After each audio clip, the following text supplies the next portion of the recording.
into a monologue or something here? Nah, we're live now, so no, I don't.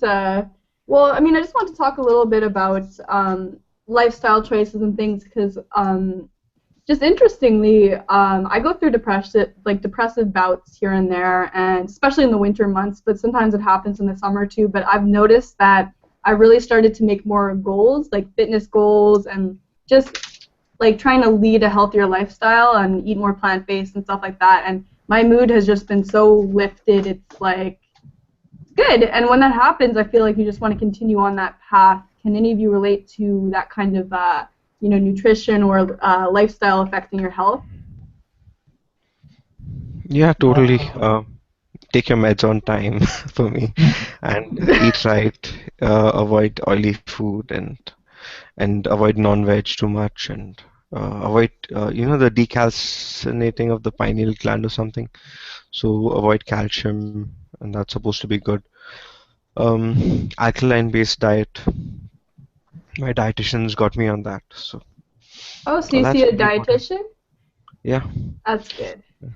yeah, and working out, making sure your circles are pure and they don't corrupt your mind too much because too much of stress again will trigger you know those negative reactions. So I think you need to have that social support, a support system in order.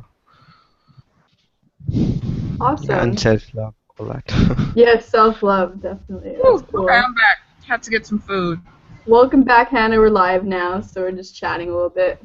sorry, I Welcome. kind of missed that. You're on what kind of food intake? It's Oil or alkaline-based food intake, an alkaline diet. alkaline? What would that Yeah. include? I don't know. Just Google it. You got soya milk and that stuff, and a lot of greens, um, and avoid too much of non-veg or milk. Stick to low carbs, that sort of thing. Okay, so Lisa, do you you're know saying anything like about a it? more of a vegan type diet thing. Yeah, yeah. It's Well, it's well, best to be vegan. what little I know about chemistry, alkalins are the opposite of like Of acids. acidic. Yeah. Yeah, That yeah. is correct, So yeah, just go the opposite. Yeah, just anything that's got a lot of acid in it. Just anything that's Yeah. a base, anything a basic food. And what's interesting about that is contrary to what you might think about, like, let's say lemons, they seem acidic, but they're really alkalizing, apparently. So those are good. What about Fish. apple cider vinegar? I take that in the morning. I was reading somewhere it's good to reduce weight.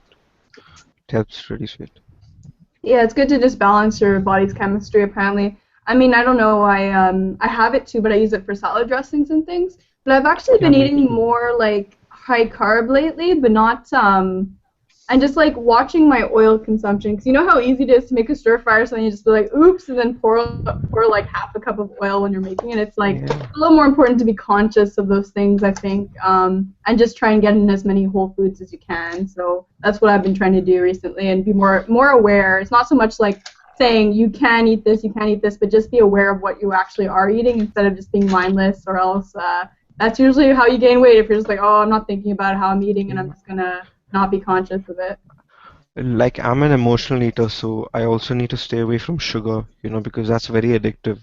And Yep. then once I get that sugar frenzy on, and if I'm depressed, then it's even worse. Like, I just have to keep eating all the time. Yeah, So that's exactly. another thing. When I was working out a lot, what I found really helped me was the cooking utensils and equipment.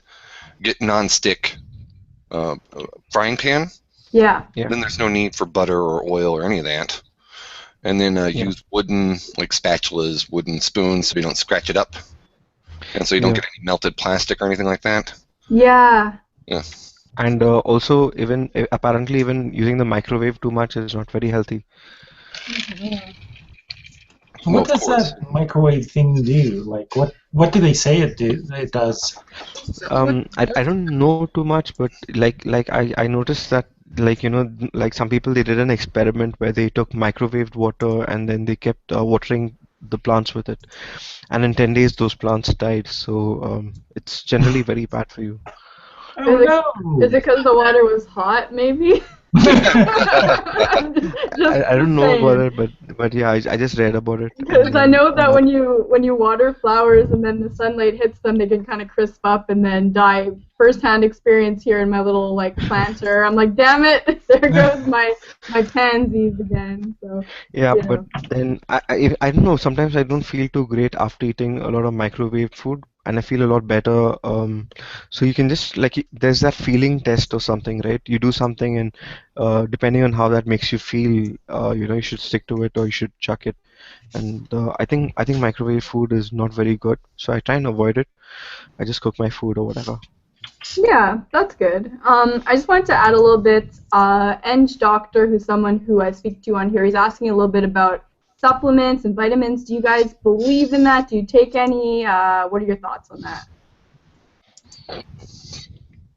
I would say just stick to what your dietitian says or your doctor says. And what are you on, Hugh, if you don't mind me asking, for supplements and things? I don't know. My doctor's given me a bunch of some supplement, and I just take it. I don't even know. Like I just take it blindly. Some weird name. Nice. Do any of you other guys take Oh, supplements? go. Used to. Oh no, I don't play that. I take a multivitamin, vitamin E, vitamin C. Damn, what does not vitamin E? What do I not take? I just ran out of hair, skin, and nails. And Lisa, you put me onto this thing. It was a brand you did on your food haul thing, and I found something that like it's like I don't know if it's a vitamin, but it's like this blender of juice, and you just take it. Like one of them. Damn, I don't remember what it is. It's like in a bottle, and wait, hold on. Let me ask my mom. Carry on. Yeah, I'm curious. No, I don't know, because I feel like supplements are very heavily debated. I think if you eat pretty healthily, then you know you're going to get most of your nutrients. But let's say, like, because I am eating a lot less meat and animal products, so I do take a B supplement, because I heard that it's hard to get, B12 adequate levels. So I take that just in case, and the B vitamins are really like mood vitamins, so I think they're very important just to stabilize your mood. And I take vitamin D only in the winter months because Canada, enough said, don't even comment them. And yeah, there we go. And multivitamin, and I take, I think what's most important for me is high EPA omega-3s. They're really good for your brain, and it's hard to get if you don't have fish or you don't eat a lot of walnuts or flax seeds, or, it's something I like to ensure having for my mood. I think that's been my game changer, the high EPA omega-3, honestly. Okay, I got it. I found it so strange because I did the vegetarian one. It's vegetarian liquid vitamin, but I got more energy from that than the supplements. It was so insane. Like I can feel the difference because it was a time where I'm thinking last week I ran out. Yeah, last week, Monday I ran out, so it was like my body was just free of everything. And when I took that, it was like I literally I felt like I took a monster drink or something like that, but in a positive way. Like I felt very awake, and because I noticed now that I'm working later hours, I'm like, okay, I need a vitamin. So really thinking about trying the liquid forms because I guess it releases more nutrients than the capsules, being that it's still processed. So yeah, that was really awesome. That's cool. Yeah, I personally like the liquid forms of things. Like even let's say if I have a headache and I really want to take an Advil, if I take the liquid capsules, I've noticed it works a billion times faster than the regular tablets. It does actually work because it just hits your cells faster, I find. So.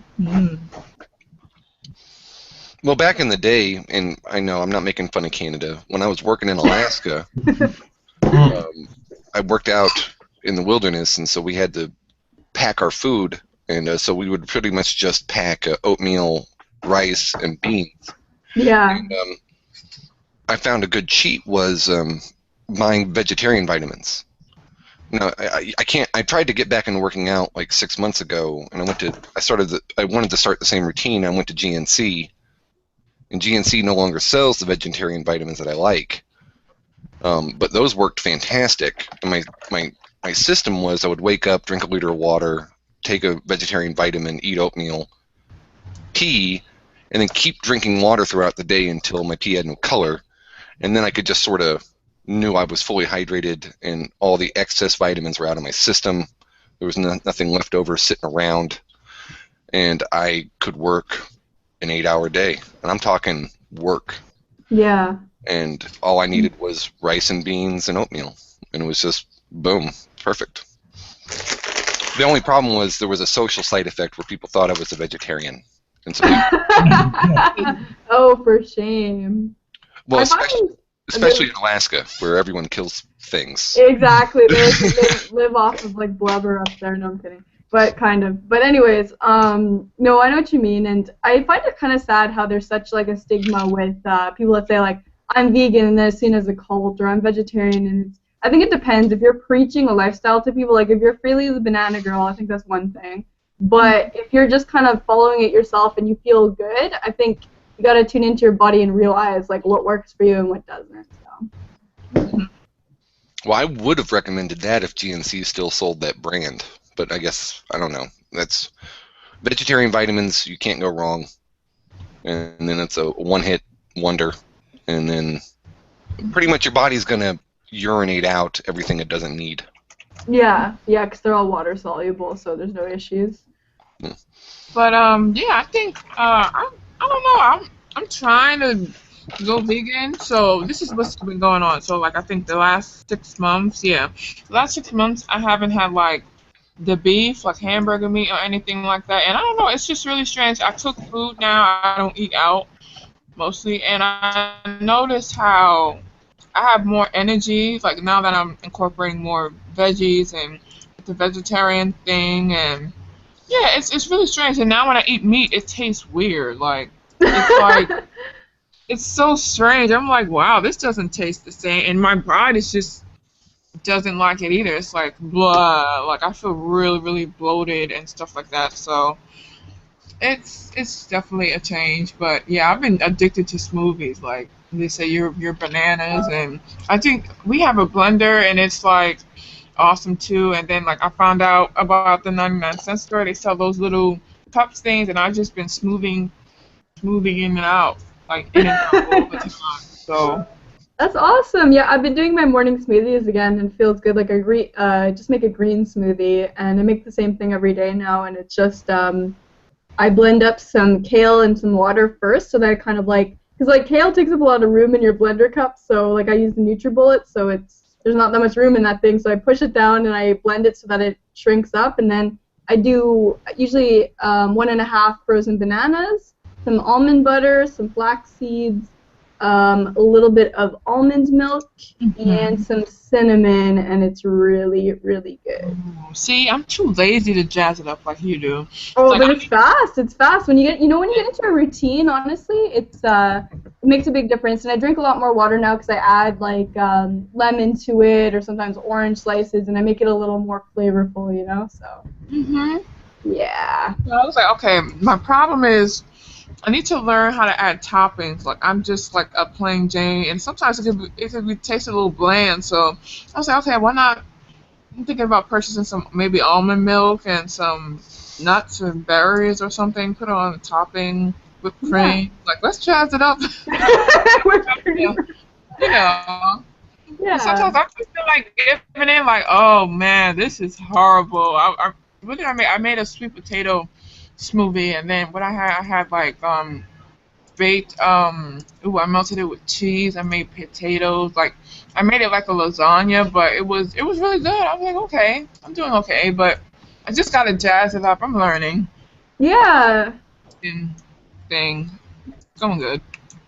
That's cool. Honestly, my favorite cookbook I've been using, I'll write it in the little chat thing. It's called the Oshi Glows cookbook, and it's like a vegan cookbook, and it's really good recipes and stuff. So I try to incorporate in like a couple of ideas every week, and I still consume meat, but like a lot less and typically organic. So you know, but it's only when I'm really craving it or feel my energy is very low. I feel like it is harder for some people to absorb the protein from it's called non-heme sources, so like non-meat sources. And even if you pair it with the right thing, I think it's when you pair it with vitamin C, if I'm not mistaken. Yeah, well, for your iron, actually, it's for iron. It's harder to absorb it for some people, apparently. So. Yeah, like I guess it's going good for us. Well, for me is because in my house we didn't incorporate pork like at all, so it wasn't like, oh, I was a meat eater for like in my entire life because we had like turkey, but I'm telling you, these vegans, I've been noticing. I'm trying to do like a pancake mix, but with food, like a 3-course meal food. And what I'm seeing is like someone did it was like a shape of a pancake, but it had like potatoes, and then it was gravy with like it was vegan gravy with what was it? It was coconut something on the top. It just looked so good. I was like, wow, I'm so lazy to be doing that. So I could work my way around that. And if I get like cravings for meat, I will eat like turkey meat, but that's about it. Like I don't go. I don't know. Like I don't think I don't even think I could do beef anymore because like I feel like so gross when I eat it now. So. Mm-mm. Oh yeah. It's working out. Yeah. You But make me not feel today. bad for eating so many cows. I'm sorry. Oh, No. Doug. It's not that. I don't do that. No, I don't be doing that. I just don't. I don't like the taste of it. Like it's not the same from the 1990s. Like I remember that. Yeah, I trust me. I love burgers, but the taste isn't the same anymore. Like and we live in New York.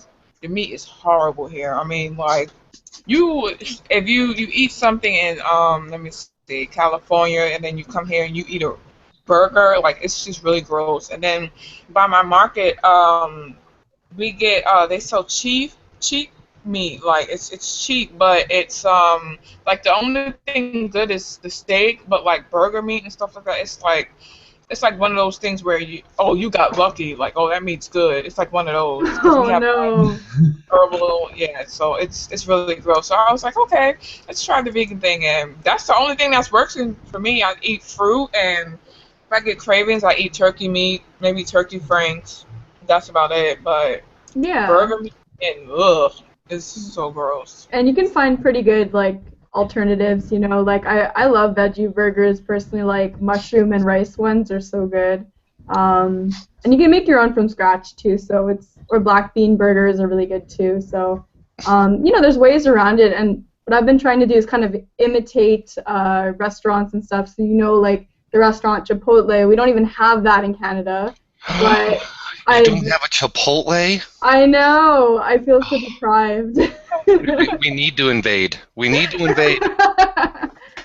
I know. Isn't it sad? So I'm basically making my own version of it with black beans and my own guacamole and salsa and stuff on rice and like lime rice. And I'm trying to copy it. I have no idea what the actual thing tastes like, but I'm making like a healthier version of it. So, you know. Mhm. I've actually been carving the fuck up, like Freely says, but not exactly in the way that she says it. Because, sorry, but 10 banana smoothies in the morning would not give me good energy. That would just make me probably Sorry. I wonder diabetic. why. I know they like, and even I noticed like she has these like different mood changes. Like she'll be happy, and then she'll be like, "Oh, that's disgusting." I'm like, "Wow." Someone's a little bit unhappy today. And what is it? Vegan Gains? Oh man, that guy. Oh no. Yeah. Joe told me Yeah. about him, and I'm like, who is this guy? And he like makes a horribly angry video, and then he makes an apologizing video that basically says the same thing as his original video, and I'm like, what is this? Like, yeah. Mhm. Very weird. And I think that's the problem. A lot of people associate like that kind of attitude with the vegan lifestyle, and then they don't want to even go anywhere near it. 'Cause, like, if they're gonna make me like that crazy, then I don't want to be a vegan. You know? So, Yeah, I thought the Um, same thing, but when I actually tried it, it was really, and then it's really funny because now like I'm gaining weight now, and it's hard for me to gain weight. So now that I'm eating like much heavier things, I play around with pasta. I don't know, when I be watching your videos, Lisa, you make me organized. Like I know this sounds strange, but like your pantry, I was like, okay, so how can I, because my thing is like I make food, but it's like it's bland, so how can I jazz it up? So now that, you know, when you go shopping, you go like, oh, for like fruits and the toppings. I was like, okay, let's try to do that next time. Or like now I'm trying to work around my schedule. Maybe like if I can cook a really big, maybe like 3 meals and like Yeah, sort of put them in containers and stuff and I'm gonna that's try that. awesome. I'm glad you're inspired. I don't know why I'm echoing back though, Hannah, for some reason. Oh, do you have headphones in? No, let me get some. Hold on. Thank you. If she wants to jazz up her food shopping, she can always use jazz hands when she shops. Oh my god. I would pay to see that. That would be amazing. Hannah's laughing over there. I think she'd look really cute because she's black as well. Hey now, hey. Oh. That's okay, I'm Indian. We never get controversial on my channel, please. I mean, Come on. so, you know. Well, I'm an American, so like PCism is just programmed into me. Like I have to fight it sometimes. Be like, that was a joke. It was a joke. Fair enough, guys. Well, it's funny. Hannah, I want you to come back so we can talk about this. I'm excited because I just bought some new spices and stuff. Because I used to just put salt on things like the Himalayan pink salt, which I heard is better for you, but it's still salt to be real. So I mean, good to kind of try different spices, and I just was experimenting with cumin and coriander and stuff like that, and making I made a chana masala dish just the other day. I don't know if Hugh knows about this stuff, but you probably try my version and be like, this is disgusting, but I was like, hey, this is pretty good. So. What are you talking? Tikka masala? Chana masala. I'm saying that wrong, aren't I? Chana masala. I said it right? Sweet. No, it's just chana masala, not chana, but Chana. no worries. Yeah, it's like a tomato-based dish, right? Yeah, it's delicious. Yeah, I made that, but I didn't have any garam masala, so I just put curry powder in it. I was like, close enough. Probably not, but it was good. I just finished eating it, actually, so yum, yum. Does masala mean chicken? No, masala is spices. It's just spices. So chana masala is famous over here with something called puris, which are these, really, really, they're like these balloons, made out of wheat, basically, flat bread, Yeah. And they're like deep fried. So it's generally eaten with that, and it's insane. Once you eat it, it's like one of the best things you've ever eaten. Oh man, it sounds good, but I made kind of like a healthier version, or at least I tried to. But I'm just not very good with the spices. I feel like you have a good grasp on what spices work well in dishes and stuff. I'm very new to that kind of thing, so. Yeah, well, it's fun to always add a little more spices. Anyway, it doesn't get more complicated than that, but just follow the recipe generally, and that's what I do actually. I just open a recipe book and I follow it. Yeah, that's a good idea. That's what I do sometimes. I'll go to the farmer's market and buy like a vegetable and just Google like, what the heck do I do with this? Like, I don't even know. So like, if you're not used to cooking with certain things, right, you gotta kind of like take the time and learn it yourself and start from scratch. So. Yeah, it takes practice, and once you get the hang of it, it just comes naturally. That time it's amazing. Yeah, exactly. It's true. That's it. You get used to different things, and like I used to just never buy zucchini for some reason, and now I spiralize it and I use it in salads and pastas and stuff. And it's what? No, I was just making like M just said giggity, so I was saying. Yeah, I wonder why you never bought it before. I don't know. Maybe you were trying to suppress something? Maybe you were... Oh, ha, ha. You guys are so funny. Actually, you are, but anyways. But yeah, you just try out different recipes and things, and avocados are my bae, but I'm trying not to eat, like, all of them, all the avocados. I could buy, like, probably 10 in a week and eat them all. I love them so much. They're so good. Oh, I do that too. No, my mom's from California, and so growing up, it was that and artichokes. And I was never a huge fan of artichokes, but I'll eat an avocado. Like I'll like that's like my meat in salads. I know, me too. It's so good, and I'm gonna make sushi tonight, and that will be the main star. Oh my god, I'm so stupid. I tried to invite David Weston, and then I was writing avocado. Oh no, brainwash. Invite avocado. There we go. What do you mean no ice creams, Hannah? You can make banana ice cream. It's like the best. What? Am I still echoing? No, you're good. Okay, I refreshed. That's a good question. Hey, what's everyone's favorite ice cream? Ooh, don't do that, Em. That's so cool. We're trying to be healthy here. You brought it up. Okay, so Doug first. Tiger ice cream. It's orange and like dark licorice, black licorice. Okay, good. I was Really like, is that very like environmentally sustainable to like No, get tiger it's- ice cream, Doug? Seriously? It's so good. I haven't had it in a while, but it's so good. Awesome. Okay, Hannah, your turn. Oh man, that's so cruel. There's healthier versions of ice cream out there, just so you know. You can still have your ice cream. Dang. Well, I'm gonna go with strawberry shortcake ice cream. Oh, that sounds If it's processed, I really don't care. I just love good. That's fine. Awesome. What about you, Hugh? What's your favorite ice cream? Right now, there's this really famous ice cream in Bangalore called Death by Chocolate. It's like one of the local things, so it's like pretty amazing. It's got tons of chocolate in it. So I'm just craving a Death by Chocolate right now. Oh, that sounds good. How about you, John? Oh, probably like deer tracks or moose tracks. Oh yeah, those are awesome. The best Wait, ever. what? Yeah, Deer they're- tracks or moose tracks. Ooh, I'm googling that. Anything? Is that chocolate? Like, what's going and on? It's like, peanut butter or caramel, right? It's so good. Yeah, it's like Reese's peanut butter cups with peanut butter. in it. Oh no, you didn't. Oh man, I forgot about that. What Deer about- track. What about M?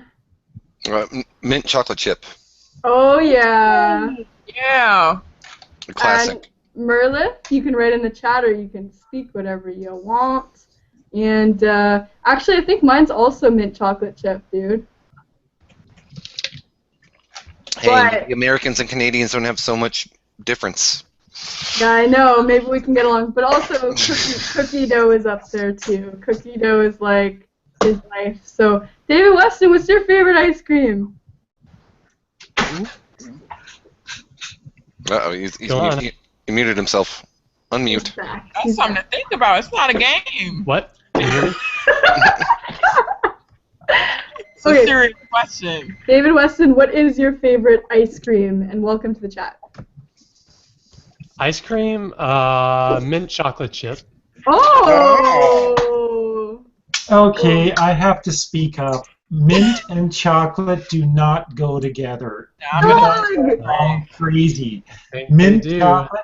My sister made this chocolate mint stuff for me one time, and I thought it was just so awful. And I was like, please don't ever make this for. I gave it back to her. That's how bad it was. Usually the polite thing is to keep it and then toss it when they turn their back or leave the house. But no, I just said, no, I'm not eating this. This is just Nah, it's pretty Take good it. though. What? But what about those like junior mints things or those thin mints? Yeah. Like, no. I love how we're talking about like No. today's talking about nutrition. Now I'm like, let's talk about junk food, guys. Junior Mints is okay, but I haven't had that for so many years. Not since Seinfeld was on TV. We're talking a lot of years here. But those bars that you like, you have the mint and then you have the chocolate on enamel bars. Yeah. Yeah, with the mint in them. No. Pure chocolate is really good with enamel bars, but when you put the mint in them, they're just disgusting. I don't know how they managed to make chocolate taste bad, but they did, and I think you guys are all wrong. Carry on. I Feel kind of free to burn me I kind now. of feel the same with damn it's these cookies. They're like they got cream in the middle. They're like pebbles on the top. Vanilla. No. It's these cookies. Like after you eat so much of them, it's like like okay, that's too much. Like it's like shit. I'm trying to hold on. Except for beer, you can never have too much of anything. Opposite. You can always have too much of everything except beer. Then you can never have too much beer. That's what I'm saying. Oh, I would disagree. But, I have like one beer and I'm like, okay, that's enough. So, if I have like three, I get like tipsy and just depressed. I get depressed tipsy. But for some reason, when I have chocolate and orange, I actually get like a really bad stomach ache or sometimes a headache. I don't know why. Just somehow, chemistry-wise, it does not work in my body. I've tried it in tea form. I've tried it in Terry's chocolate orange form. I've tried it in like different things, and I get sick. It's so weird. Like I googled it, and like there's no answers for me. I'm just like, what's happening? So it's really strange. Have chocolate orange muffins? No, but those sound really good. No, they're not. Really? Oh. Next to the mint, chocolate orange, no. And chocolate and beer doesn't go together either. No. Oh yeah, definitely. Finger cookie. Oh my god, those cookies are awful. After like let me see, the sixth one. Oh. Yes, too sweet. So you agree with me? Chocolate and beer do not mix. Correct. The only chocolate and oddly, this is why it came to my mind. Like 10 years ago in Austin, there was this microbrewery. God, I forget the name of the microbrewery, but it was so popular that it produced a brand of Belgian-style ale called Belgian Pale Ale, and it was their style. And they used oranges and chocolate in it. And if you cooled it to like 35, 34 degrees Fahrenheit, like just above freezing, it was unimaginably good. It was like amazing. And You're amazing. oh. And it was, I mean, wow. And eventually that microbrewery went out of business for some reason, but whatever. So if you took that same beer and raised the temperature to, let's say, 50 or 60, did it taste just awful? Was it the cold that just made it that flavor? Well, no, you're supposed, like the Belgians apparently used to drink it at room temp, and we tried that, and it was just a little too rich. Okay. What it was yeah, the I guess the cooling of the molecules. But it was still good. Didn't make it react, like it melted on your tongue. Like apparently, if it's at room temp, by the time it goes across your palate down your gullet, you know what I mean. It's a little too warm. But if you cool it, it warms up on its way past your palate. It's just the perfect experience. And everyone loved it so much that I don't know, I guess they got overconfident and started expanding out to other types of beer, and they just eventually, I guess, their overhead was too much. Bam. Or they got lazy. They got rich, got lazy, and left. Maybe, yeah. They might have just been like, hey, money, see ya. Yeah, exactly. I wonder how many people actually make it like that. It's just like, I'm here to get rich. Then they get rich, and then they leave, and the product is gone forever. Yeah, it's fine. Their brewery got turned into like a really popular like bar, so. Not too hard of a stretch there. Coffee and chocolate, also an excellent combination. Oh my god, mochas are just like life. So it's actually really bad because I just rediscovered my love for them. Because that's all I used to get, because I don't go to Starbucks often, but when I'd go with a friend, I'd get like their mocha drink. And now that I remember them, I'm like, I must stay away. So I've been trying to have more like chocolate smoothies and stuff, instead that I make myself. So. Nah, I try not to mess with it, because I'm like, see, this is the tricky part. It's so stupid. So I'm lactose intolerant, though, right? So I can eat anything milky, but it has to be after a meal because I don't know, it just runs right through me. I'm sorry, I didn't want to be graphic. Wow, Sorry. TMI, Hannah. Jeez. Yeah. Runs right. But it's so strange. But one of my friends who's lactose intolerant, she can't eat cheese. Like she gets really big. Okay, I'll just leave it. What? Yeah, it's so strange. Like What? it goes Big up. what? Oh. Like for example, one time, like I think it was a month. She had like a 3-course meal, but and I think like towards the end of the night, she just had grilled cheese, and she just gets so big, dude. Like gains like pounds. It's something. It affects her water weight. It's so strange. Like I just think to myself like, didn't babies need milk to survive? I wonder what happened to us. Like, how did we survive? No. That's the thing. Like, people never think about this, but sorry, I got to put my vegan hat on. But we. Whoa, what's that? What's going on? That's John. John, you get my that God. phone. Gosh. John, you traitor. But no, like we're designed to drink our mother's milk, but we're not meant really to drink other animals' milk. It's not really surprising that lots of people are lactose intolerant, because it's not. I mean, we don't need to. It's not something that we're meant to consume. Mm. Okay, I'll take my vegan hat off. No, keep it on forever, man. Rock what No. you got. Rock those baked potatoes and I'm Oh, I'm yeah. gonna enjoy I'm sandwiches. working on it, David. I'm working on it. Ugh. Yeah, they were talking some vegan recipes and stuff, and Hannah Oh, was yeah? asking about how to spice up some of her meals. Maybe you could add in something to that conversation. Yeah, David. I don't know. My meals are really plain, so I don't know how I would spice up a meal. But I really don't even I don't even use like a bunch of like spices and like I don't know. I'm really boring food-wise. I make the same things over and over again. I just mix up a bunch of vegetables and some kind of protein, like tofu or something like that, or veggie burgers, or beans, or rice, and I just make different combinations of all those things, and I eat them over and over again. What about what I do for- smoothies? Smoothies. I only make like a really plain fruit smoothie. I just get bags of frozen fruit from Walmart, and I put them in a blender, and I blend them up and add some almond milk, and they're really good. I want to branch out on my smoothies though, because I saw a recipe the other day for a really easy.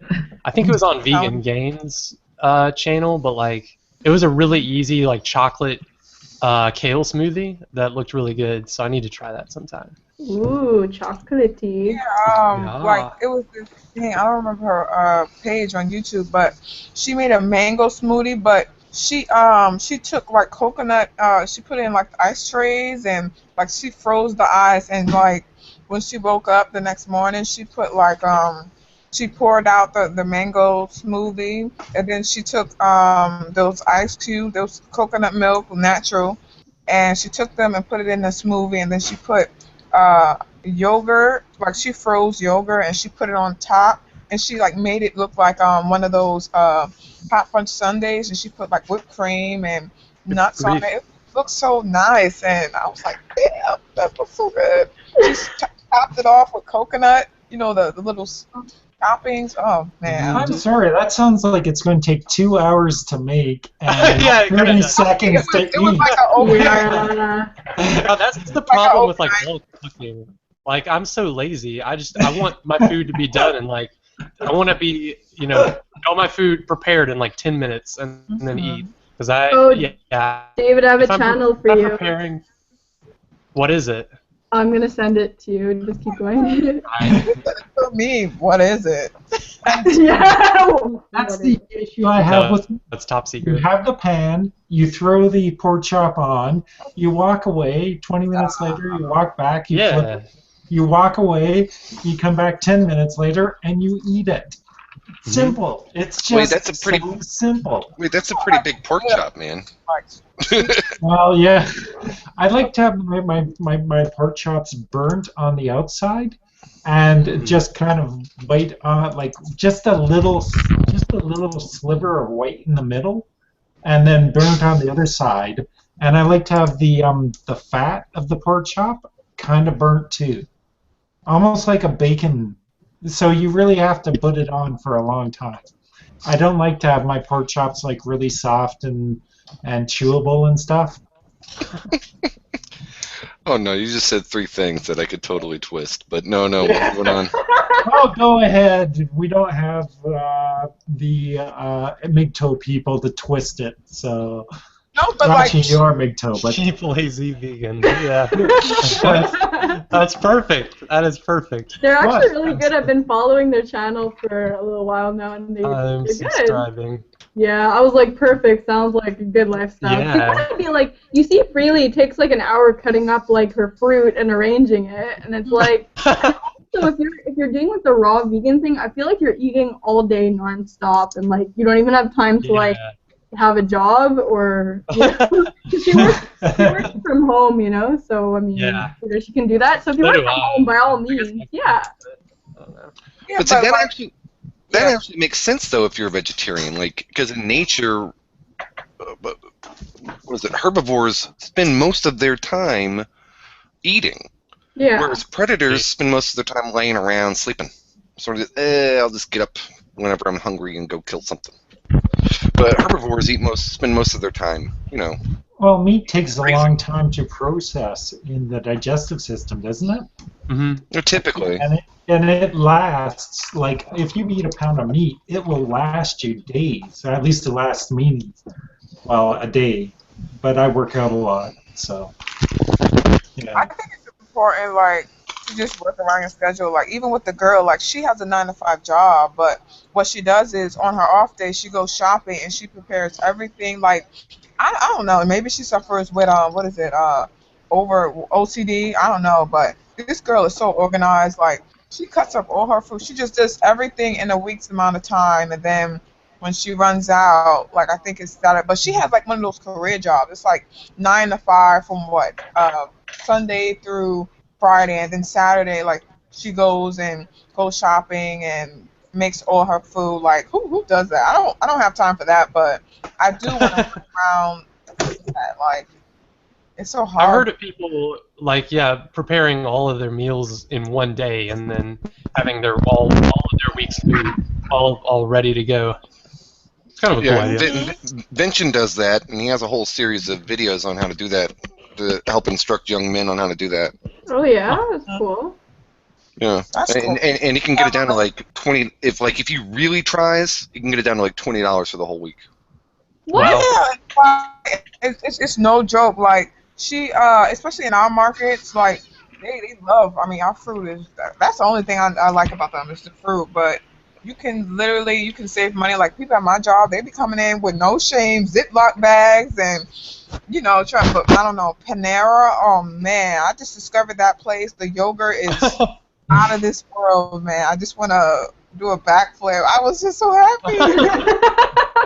Really stuff toppings on it. I was like, wow, like it's just amazing because it tastes better than ice cream, and it takes as a real human being like me who loves ice cream. That was definitely like I was like, okay, I might be able to do this vegan stuff. I might just do that.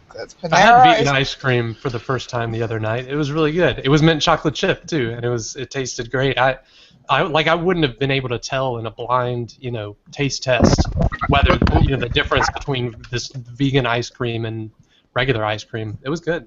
What do they use for the lipid? Like, what do they use for the fat? Like, what substitutes for the milk? Like, what was the main? What was it? It was coconut. Okay. Actually, that makes sense. Yeah, it's really, really, really good too. And you can make your own banana ice cream at home. You just kind of blend up frozen bananas. And I saw that the other day. Yeah, some bite-sized vegan I think was doing that. Yeah, I made it because I was telling Costa when I was making I'm making some vegan ice cream. He's like, no thanks. And then I'm eating it. And he's like, what is that? I'm like, the vegan ice cream. And he's like, can I have that? I'm like, no. you declined it 5 minutes ago. And I made like a chocolate banana ice cream. I put some goji berries on top and some coconut flakes, and I'm like, this is good. This is life. Yeah, I need to try that. Make some homemade ice cream. Yeah. Ooh-wee. Oh, that is always the best. I remember doing that with my dad. Mm-hmm. Hey, did you say you had a Panera Bread near you, Hannah? Huh? Yes. Yeah. That's so weird. And you live in the New York area? Yep. Okay, well, like, if you don't, you don't have to get too specific. I know the boroughs are big, so don't worry about it. But what borough are you in? I might have Well, already, I from might have already asked you this. Huh? Oh, that's cool. Well, I don't care. So I work in Queens. It's like one of those areas where you need a car. It's like a mall, so it's by like I don't remember the place, Regal Park or something like that. Okay, It's so like go drive it, like you have to have a car in order to get there. I mean, you can get there by train, but it's like one of those malls. One of Like, those malls. I'm waiting. so it's a pretty nice area then, even though Yeah. it's I'm waiting for a Walmart though. I hate you, David. Yeah, I love Walmart. So Yeah, cheap. Target. I go there Top. once a month. I get everything I need, or not once a month, like once a week, and I get everything I need. So unfair. Perfect. All in one store. That's how it should be. So did I hear you right? You get frozen yogurt at that place there, Hannah? Yes. Woo-wee. Now, I've been going, because of Haley Grace, I've been going to a frozen yogurt place, and it's about a bowl like this, full, and they charge me $10 for it. oh my god. No, but Is that like really expensive, or is like that seems a little expensive? I've been there like only 3 or 4 times, but I'm like $10 for a little bowl of yogurt. That's expensive, isn't it? Yes. Yeah, Well, in all honesty, that's what I thought too. But in all honesty, your bowl isn't small. It's pretty big. yeah, But it is. you're a big guy. 500. It's 500 milli. It's about half a liter. Like this is about half a liter. Yeah, So- that's a lot of yogurt. It is a lot. Well, yeah. But it's low fat. So if anyone remembers that Seinfeld episode.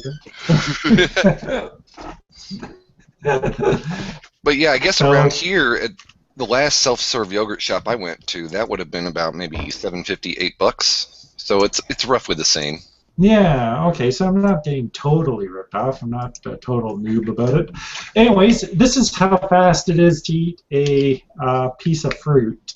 You just peel and you can Don't do eat it. Don't do it on camera. There you go.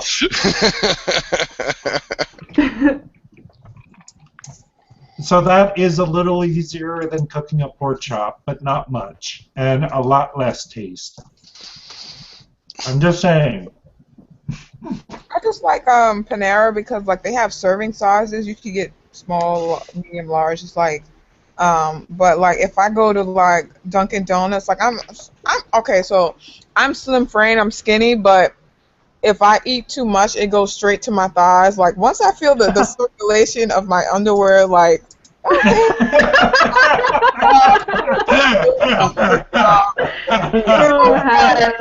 It feels so bad. I'm like, oh my god, something's going on. So once I started noticing, I said, okay, I have to cut it out with Panera and Dunkin' Donuts. It's ridiculous because they serve you like, and I failed to realize that like everything's carbs there. Like you have bageled everything, like bacon, egg, and cheese. Or I don't get the bacon, but I get like the egg and cheese, and then everything's bageled, and their donuts like. Then their coffee, and then smoothie after smoothie, which is filled with nothing but sugar. I'm like, okay, I can't feel my legs sometimes, but I stopped, and then I was like, okay, I have to do something different. So, but you're all right. Like I went to Panera. I was like, okay, this is cool. Because first I thought it was ice cream. I said, okay, it's closer. Why not get it? And then I found out it was yogurt. So I was like, wow, this is really good. And then you get toppings. I have to be careful with that. Like, it's just so strange because, like, I don't even gain weight. So now that I see, I guess I've broken the my metabolism because I've just been shoving everything down my throat. I gotta watch it. I really have to. Because, I don't know, I've seen a few stretch marks lately, so I'm not liking that. Yeah. No, I feel. Don't get me started about my weight. I'm looking at myself in the mirror, going, "No, this is just too much." Fortunately, I buy boxers. It's Why, funny. why does No. why does everything It's too this much. is this is a weird thought in my head. Why does everything when you're talking about food can so easily be misinterpreted about sex? What's up with that? Oh, dude, stop. Because you're getting aroused when you talk about food. That's I weird. was only eating a banana. I was not thinking anything sexual. I'm just saying. Too much. You Well, it said it makes you was happy. too much. With banana Shoving soup. everything down her throat. Well, Come on.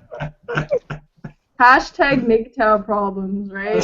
Alright? Sorry.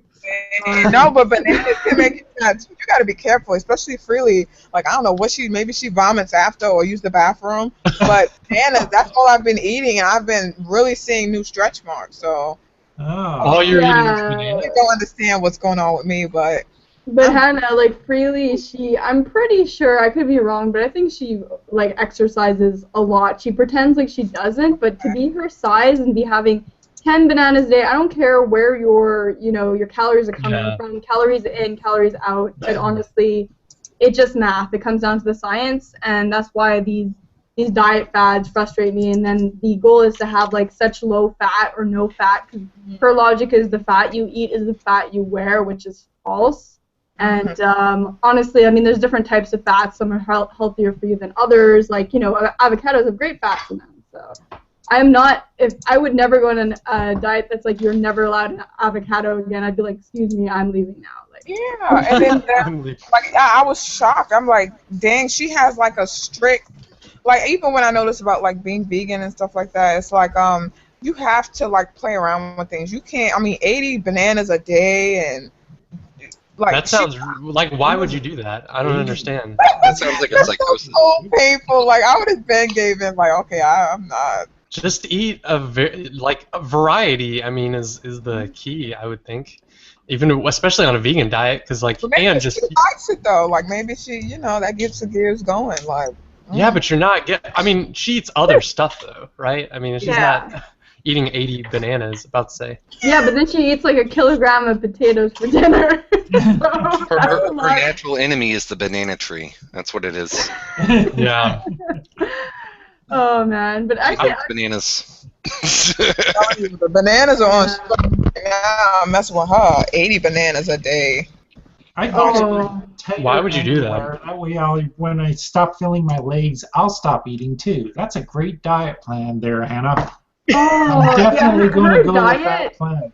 Her diet is really to just eat as many calories, like minimum 2,500 calories, not dependent on your size, your goals, your activity level. Like, it doesn't make sense. I think it's honestly all a ploy to sell an ebook. I think it's good that she's encouraging veganism and she's encouraging eating healthier plant-based foods, but the quantity she's suggesting is like, it's insane. I'm actually a little more interested in this. It's kind of a lifestyle choice, the starch solution, where you eat more like, healthy carbohydrates, so like sweet potatoes and like rice, whole grain rice and stuff like that, because it does fill you up. And I feel like, it's really annoying to see people like measuring out, half a cup of rice and this is all I can eat. So if you actually eat the amount you want, it will fill you up and you will be satisfied, and most of us can't eat a kilogram of rice, so, Well, can I just say something real serious here without Yes. any innuendo?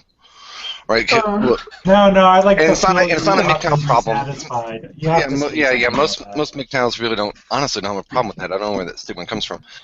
Probably feminist projection, but dude. zing. But okay, look, when I was working out, all right, look, that is honestly the only time I ever lose weight. I'm gonna eat what I'm gonna eat. Period. It's just in my brain. I've been habituated to eat on a schedule. Period. Trying to alter that schedule is kind of pointless. Well, what about just changing what you are eating? I do that too. The point is that that's just natural for me. I vary, like I sort of follow my feels when it comes to food. You know what I mean? Like I eat what I feel like I want to eat. Like, So you know, intuitive eating, in other words. right. No. Yeah, I get what you're saying. Okay, so for an example, like what I'm noticing is now that I'm not eating beef, and like even I don't even remember the last time I had turkey meat, but it's like my body's still craving meat. It's like I'm not fully like vegan yet. I'm trying, so but my body Yeah. is just so used to like all those years. Like I just started. I'm 22. I've been eating meat, even though it wasn't beef. I haven't had a lot of beef in my life, but wow, What that's about the meat? What about the meat is your body craving? I think be- it's beef, like hamburger meat. Like, cause I Yeah. used to eat McDonald's a lot and other things like that. So Find I've been some good noticing- veggie burgers. Mhm. Well, no, it's probably a I little. mean, I've been The like feel of it. It might just be like the feel and the smell of it. I mean, it. Well, meat's got like fat in but, it, like- and it's got like, endorphins in it I too. eat a lot Yeah. of like carbs and stuff like that. So it's like trying to replace that in some type of way. So it's not like I'm self-conscious on my weight, like, because I wanted to gain weight for a really long time, but it's like my body's altering now. It's like it's slowly, in a healthy way, it's killing that fast metabolism from all that processed crap I was just shoving down my throat. So now that I'm eating healthy, it's really strange. Like I'm happy with the stretch marks. Like I'm happy, but yeah, it's a good thing. Like I would love to have a little Beyonce back there, but Oh yeah. That's good stuff. Yeah, a little bounce, a little. Little jiggle. Yeah. Wait, I actually have a serious question for David though. Like, I'm just wondering, especially for people transitioning to more plant-based and stuff like that, because honestly, I hear the best way to do it is to, like, I mean, myself, I already have a pretty healthy diet, but it's like you kind of incorporated more, healthy plant-based foods, and that kind of overcrowds the other stuff, and then you start to feel better, and then that's how you kind of transition. But let's say that you do enjoy, like, I'll be honest, the only meats that I do crave is steak now and then, and I think that's probably because my iron levels are low, even though I try really hard to get them. Do you think that's a crime if you have a steak that's like, and when I have a steak, by the way, I don't have like 10-ounce portion, I have, what is it, 3 ounces? What's the recommended thing? It's like the size of a deck of cards, like it's small, like, I literally have that amount of organic steak. I mean, I'm just wondering, like, do you think that would do your body more harm if you have that little, or if it's better just not? Like, what are your thoughts on that? I'm just curious. I don't know, like, it's not a crime, but, I mean, it's just not good for you, so, like, why would you eat it? I don't know. And it's like, and it depends on if you're doing it for, like, if you're being vegan for moral purposes, or, like, ethical purposes, or just diet purposes, but, I mean, either way, I don't know, like the whole cravings thing, because I didn't have any cravings really for any type of meat or anything, so I can't really like recommend anything just for that, but because I just went straight cold turkey. I didn't really eat, no pun intended, but like I was gonna say. I barely ate any meat for, like, I ate chicken and fish mainly before going vegan, but not very often, so it was pretty easy. But if it's like, if you think it's iron, then just look for foods that are high in iron, that are vegan, and just try to eat a bunch of those and see if that makes you feel better or gets rid of the cravings. Yeah, because I noticed that. Look at that. Yeah, because I noticed that beans are very high, of course, in iron, like extremely high in it. So I've been making a lot of them, and I've been making them from scratch. So like, the dried beans, and actually rehydrating them and cooking them, just so you don't have like, the BPA issues in the cans, or the amount of sodium, or the preservatives, and all that stuff. So what's that other thing they add to the cans? They add some sort of like balancing factor. I think it's like, oh man, like, come on, I'm trying to channel my inner like Walter, but I can't figure out. Cans? What are you talking about? EDTA? Oh, I think I know. Yeah, I think that's it. Oh, did I score a point in chemistry? Yes. Yeah. So I think they use that to just kind of balance it out, and it's like I remember using that stuff in like titrations in chemistry or something. It's something that like balances out your solution. It doesn't make it too acidic or too basic, I believe. It actually might make it a little more basic to balance it. I don't recall, but I'm gonna look it up now. It's bothering me. Stupid. Like when I get into science, I have to look it up. It's like a compulsion of mine. So. But there's lots of like vegan foods high in iron. So I mean like soybean. I just looked it up, so I'm just reading from this list. But Yeah. soybeans, lentils, spinach, tofu. I eat a lot of tofu and spinach, I would say, and chickpeas. I have chickpeas every once in a while. Tempeh, lima beans, black-eyed peas, kidney beans, pretty much any type of bean, turnip greens, potatoes. So yeah, I don't know. I guess if you were feeling a craving for a certain thing and you could identify the main nutrient in that thing that then I would just look for substitutes. Yeah, because I actually do. It's really strange. Like when I'm low on iron, I literally crave 3 things. I crave steak, I crave spinach, and I crave dark chocolate. Like I'm not even joking. My body is like on point. It's like, this is what you need. And I'm like, I'm not going to combine all those into a dish because that'll be disgusting. But chocolate spinach. Oh yeah. Oh yeah, chocolate steak spinach. Yeah.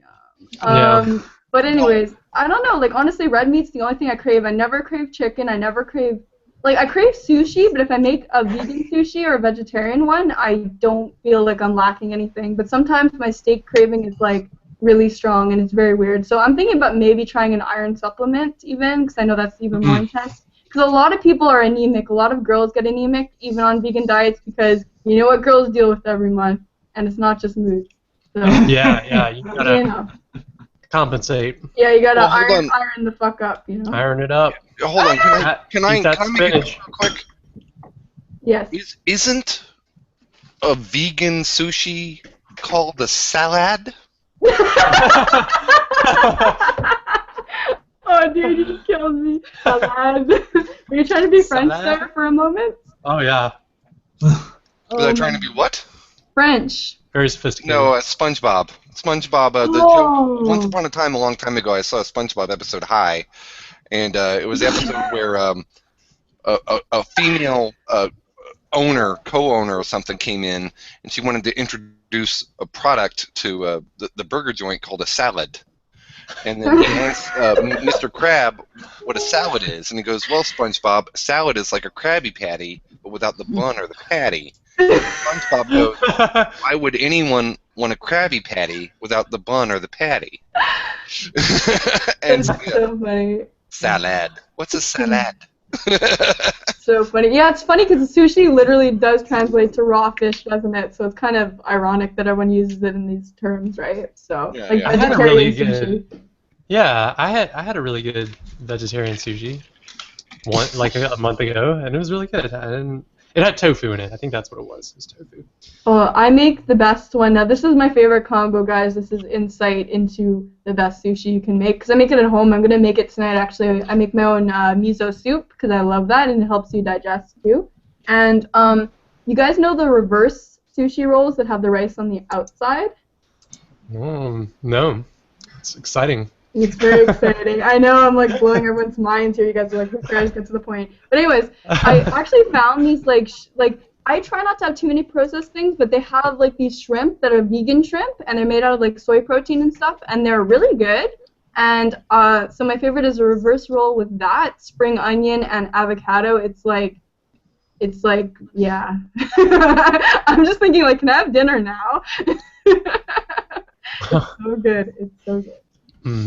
Yes. Well, no, my big picture thought on what we were talking about earlier was no, iron, like what? Oh. Like the common theme that's sort of been popping through in my head is that what iron transports is oxygen. Yeah. Actually, I was thinking about this way back, like 45 minutes ago, like an hour ago, maybe if we've been on here that long. Yeah, there's even some chickens that have copper for blood. Why is copper a good substitute for iron? Because it also atomically binds oxygen transport. Why do beans bind a lot of oxygen, have a lot of iron? Because they need it for, well, a bean is a seed. They need it to get the reaction going to make new life. Mm-hmm. And so, yeah, I mean, maybe, and it's just a hypothesis in my head, maybe the reason why you might be craving steak is and I don't want to go off on a tangent with one of my old biology professors, but what it is maybe it's just easier for your body to extract what it needs from steak. Yeah, that's my logic too. And I've even heard things like people saying that chlorophyll, I think, is similar in structure also to hemoglobin, and that I think it's chlorophyll. It's one of those ones. I'm like, I always get chlorophyll confused with like spirulina and all those other green supplements you can take. And apparently it's kind of like a blood builder, but I mean, the thing is, like, I'm interested in naturopathy and more like Eastern medicine, but I wonder how much of it really holds a candle to modern science and is relevant, you know? And it's like there's a lot of things said about these things, like spirulina apparently has really a ton of protein for vegans and it's good for you, and I'm just curious about all these things I hear because I work in a health food store, so I hear them all the time. Have you heard of Dr. Michael Greger, Lisa? Don't think so.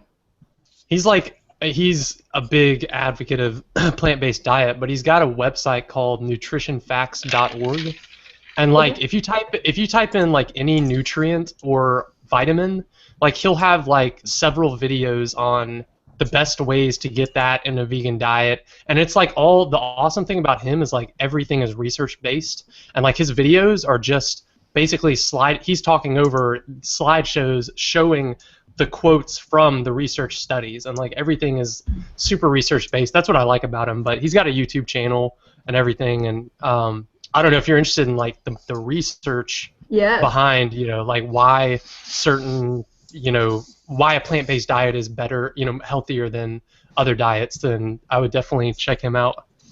Thank you. I'm definitely going to subscribe to that channel because I think that's the important part, because it's so easy to hear vegans and vegetarians and meat eaters all fighting, but no one ever brings in the research, which is really the thing that matters because that's what's going on in your body. Exactly. So, you know, I mean, it's like, this, you can eat 10 bananas a day. It's like, okay, but what about high potassium levels and how that can affect your heart? I mean, let's talk about that, you know, and things that really happen. Yeah. Right? He's got like tons of stuff about that. John, were you saying something? They're like growing meat in laboratories now, so like maybe in 20 years' time, like none of that'll matter because we'll be able to buy artificial meat for the same price that we're buying it at now. Yeah, I heard about that. That's pretty crazy stuff. Or I heard about people even making like fake eggs and stuff, right? Stuff like that. Oh, weird. I don't know, man. I mean, over that, I'd rather eat a potato, you know? It's like, at least I know this is grown, and it's not, like, lab-induced. I don't know, that sounds kind of scary to me. I mean, and there's always controversy about GMOs. There's always controversy about that, and so on and so forth. I think people just don't like synthetic stuff. I think the whole GMO thing is kind of overblown. Yeah, I agree. I don't think it's really dangerous or anything. Well, we won't get off on a tangent here on that, but it's dangerous in an ecological sense. But okay, let's go back to the food thing real quick because I just wanted to point this out because it's one of my favorite professors said this. Look, if you are dead on in the middle, like this is when I object to people not understanding the bell curve and attractiveness and just general stuff like that. If you are dead on in the bell curve, worldwide speaking,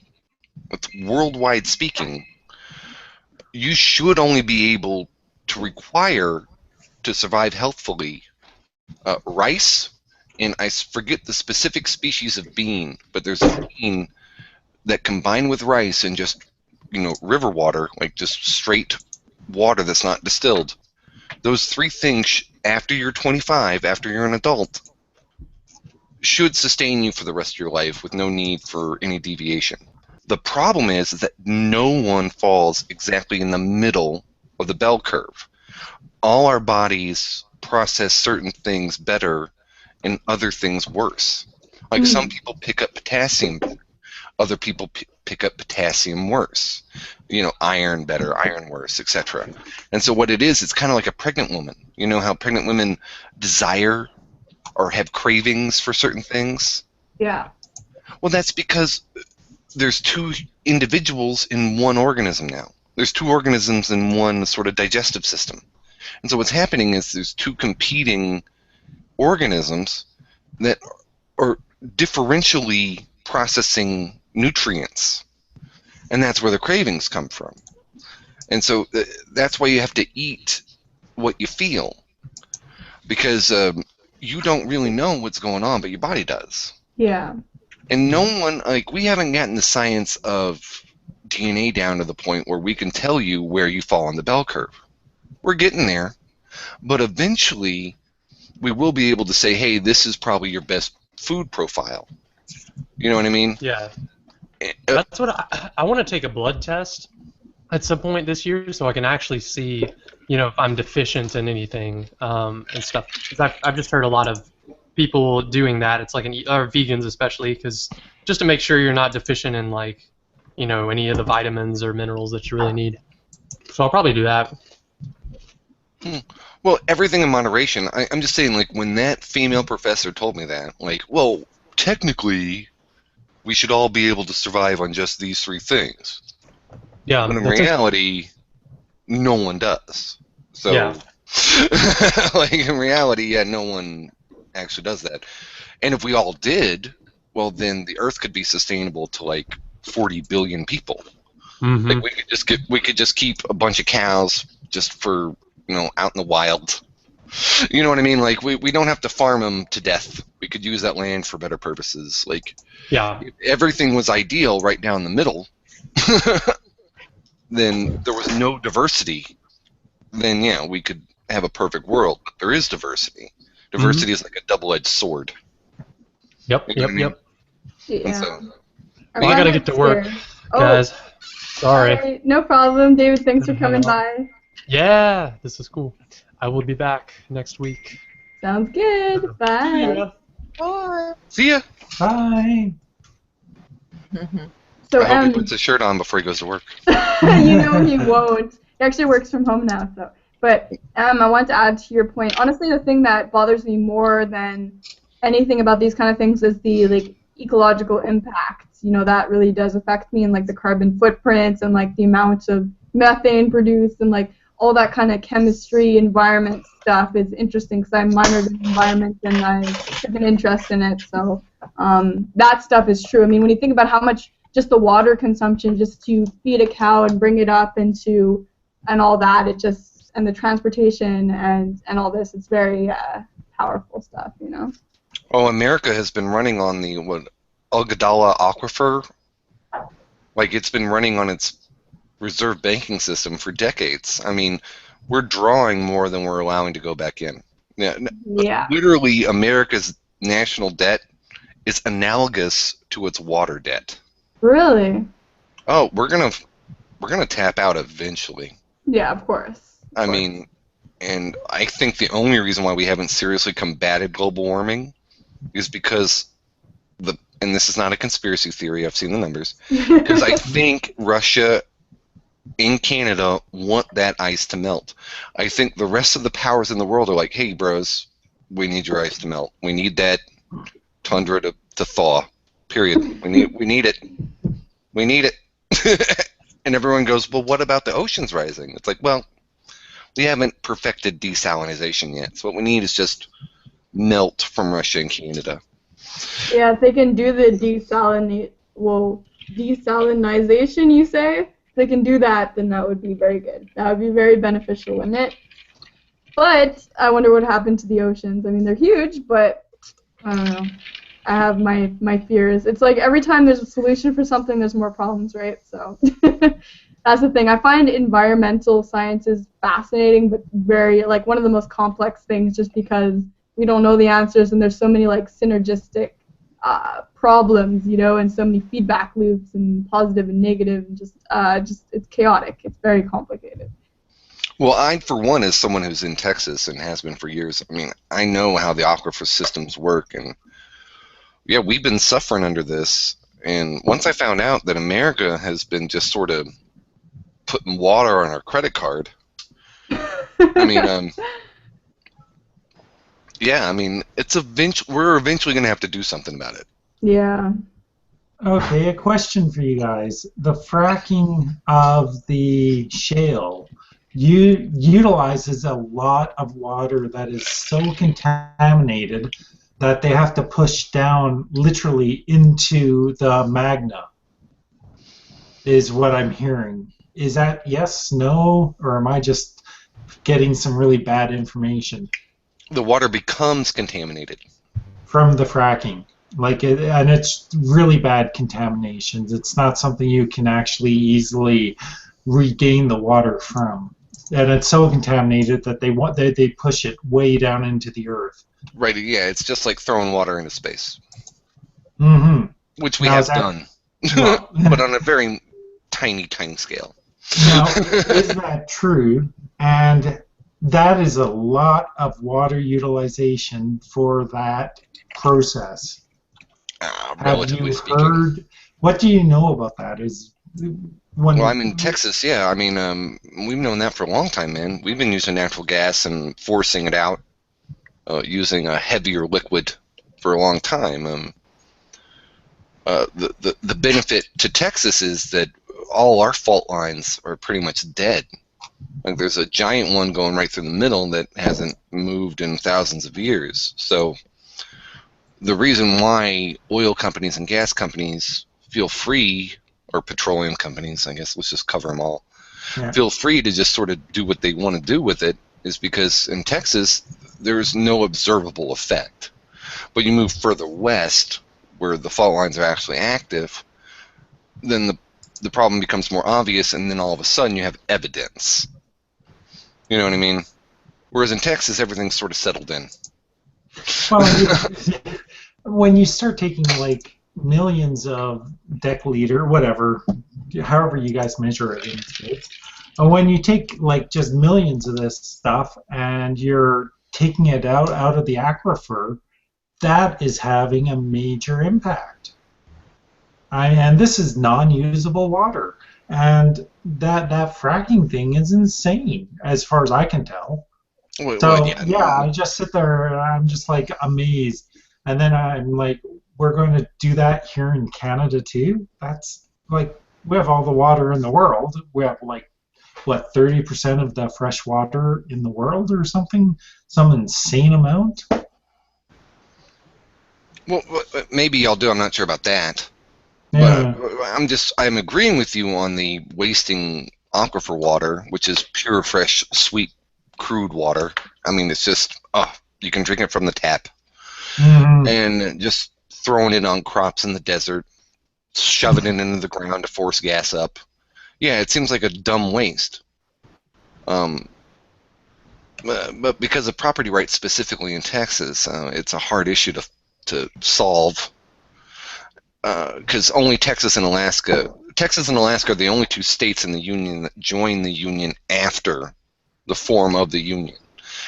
Ergo, we fall under our own property rights laws, which oddly, one was Russian and one was Mexican, which means that the land belongs to the state. It doesn't belong to the federal government. So the state gets to appropriate taxes and other things from the land and the products of the land. I don't want to get into the philosophy of that. And so when Republicans try to apply Alaskan and Texas law to the rest of America, that's where the screw up comes in. That's why Sarah Palin was such a bad choice. That's why Rick Perry's such a bad choice. Because I don't think they're intelligent enough to understand the philosophy and the legal history behind it. And so they keep trying to force upon the rest of the American states what they're used to, which just isn't true as far as the rest of the philosophy of America goes. And yes, in Texas, Texas owns the land and Texans own the land, and we can do whatever the damn well we please with it. Be damned the rest of the Union. And that's sort of the problem. So what I'm getting from you is, in Texas, property rights is like sacrosanct. You guys can do anything you want with the land. And even though the higher level of government, the U.S., like the president and whatever, the Senate, the higher levels can't dictate to you what you can and can't do with the land, the water, and all that? Is that what you're saying? Well, let me put it this way. Tires, here's a good example. I see this all the time. Abutted right next to, how shall I say, an anthropology lab is a private owner's land. Now, federal government prohibits mass burning of tires, right? But you can just store them, right? So as long as you're not burning tires, because we had the Chattahooka River under the Nixon administration happen, because you can't just burn tires, which eventually, when you burn them, degrade into like liquid petroleum and leak into the river and set the river on fire. Because I remember that. That was funny. Oh, sorry, go on. Yeah, because you can't do that. That federal law supersedes state law. But what you can do is just let the tires pile up. You can just sort of turn your backyard into a garbage dump for tires. But unfortunately, the effect of solar radiation over time has the same effect of fire. So eventually what happens is the tires eventually degrade and then seep into the soil, which then, because of rain, seeps into the aquifer. Yeah. So eventually, over decades or hundreds of years, you still have the same effect. But the federal government can't stop that because the federal law addresses specifically burning tires. And they have politicians who say dumb crap, like they've been saying. It's like, oh, well, they're not burning, so we can do whatever. It's just a tire. It's just a tire sitting on the land. Like, I'm not taking an action to burn it. The action I'm taking is to store it. You're telling me I can't store shit? I have a right to, what is it, Fourth Amendment. Hey, you have to, one, suspect I'm committing a crime to even come onto my property to suspect I'm storing tires. Two, it's just a tire. I'm not burning it. So, yeah, there's two legal problems you have to overcome before you can even address the tire. Well, this is all depressing. Yeah, this is all depressing. I'm sure we're bumming everybody else out. Oh, I'm sorry. I don't mean to preach. I'm sorry. I'm going to go... When the tire decomposes and all the poisons go into the water and then we're forced to drink it, that is just absolutely unforgivable. It's like we're making these tires and we don't know what to do with them after we've used them. So, I mean, it's a terrible... Like, we should not be letting the chemists... no offense, Lisa. We should not be letting the chemists go nuts making all these things that we don't know how to deal with after we've utilized them, after we use them. It should be a law. It should be a common knowledge law that, no, we're not building this because we don't know how to get rid of it. I'm not offended. Okay, I appreciate that. I'm in biology anyways. I actually really don't know that much about chemistry. I find it very complex. Oh, biochemistry, that's close. Yeah, but I'm more in just like straight up bio. Anything with chemistry, it's like intimidates me. Organic chemistry is like, it's tough stuff, I find. I mean, some people grasp it really well, but it's pretty complicated. Well, what would be the chemistry, biology, when we talk about breaking food down for the body to use? Like you guys are talking about, or someone was talking about meat being broken down, and in the comments section, they say the body has to rebuild it back up to utilize it for energy. Would that be a chemical discipline or a biological? Thank you. That was cute. Well, I mean, we do learn a lot about human anatomy and stuff in biology, or you can. I actually didn't take courses on that so much, but I mean, there's a lot of focus on metabolism and that kind of stuff too. You do learn about that kind of aspect of it, but I mean, those are kind of the core courses you have to take, and then you can kind of branch out. So I took more like, I was more interested in neuroscience and things like that than the digestive system, or like I was interested also in just in biology. You can even go into like conservation biology disciplines and learning about kind of where biology and psychology meet too. I've taken a lot of like random courses, but just because I was interested in so many things. So. Has that helped with your choice of veganism? Like, is there any kind of merging of knowledge and practical use, or is it all, well, I'll remember it for the test and then it's gone? Well, actually, we haven't learned. I haven't learned too much about nutritional sciences, like a little bit with one of my courses, but I mean, I'm definitely not vegan now, and I'm not trying to like label myself as anything, but I am eating more plant-based, and I just read a lot of those books in my spare time. I think there's this Dr. Joel Fuhrman I like, and there's a lot of like nutritional, doctors and things that I find interesting. So I just kind of looked into that stuff myself. My mom's interested in it too. She likes eating mainly vegan as well. So, yeah. Sweet. Well, that's good to know that you Yeah. don't know that stuff. Sorry. Yeah. But my I tried mom to use the what? clap sound effect, but it didn't work. Nice. It was really funny because I went to the farmer's market with my mom the other week, and she's looking at potatoes, and she's like, "Is this bad that I'm thinking about like the steak I could pair this with?" I'm like, "Mommy." So we think the same way. I mean, it's old habits die hard, right? Well, I'm old school, so I was always raised that if you had the right strain of potato, that's all you need. It provides absolutely everything you need, the body needs to survive. So it has the proteins, the carbohydrates, all the vitamins, the proper potato, not one of these weird strains that poisons you and you die, which I heard about and I couldn't believe it. It's like they actually crossbred a potato so it's poisonous. What the? Unbelievable. Hate that. But anyways, a good proper potato is all you need to have, and it'll sustain you for like ever. Have anyone else know or learned some of that stuff? No. No, I guess it's just It's more that in school. Like, it's important to know. They should teach more stuff like that in school. Like, it's important. It is. I'm not giving up my meat, though. I'm just not.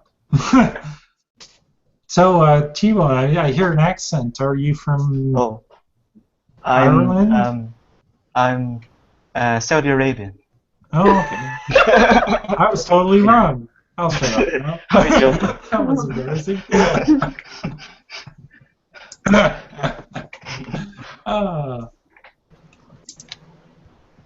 So, any topics that someone can save me from? No, programming just sucked the life out of me. Okay. What sucked the life out of you? I don't know. T-Bone. T-Bone, tell them about what happens when there's no potatoes. When there's a potato famine. Oh yeah, when there's no potato. Well, actually, in actual fact now, there was food, but the British, there was loads of carrots, meat, but the British sent it all off to England. So, Oh, sorry. Yeah. But then a lot of the Irish travelled over, anyway. So you are Irish, and I totally got it right. Oh, jeez. I was being facetious. Oh, okay. Yes, you were, T-Bone. I'm kind of stupid, so there you go. No, you're not. It's a big word for an Irishman. Yeah. No, actually, I read that the Irish were teaching that the Great Potato Famine was orchestration of genocide against the Irish people by the British to depopulate the island there. Oh, damn. Nah. What? Yeah, because there was so much food in Ireland, but it was that's being true. transferred to Britain or to the mainland Britain, whatever. The other side of that little island complex thing you have, and the food was just being exported.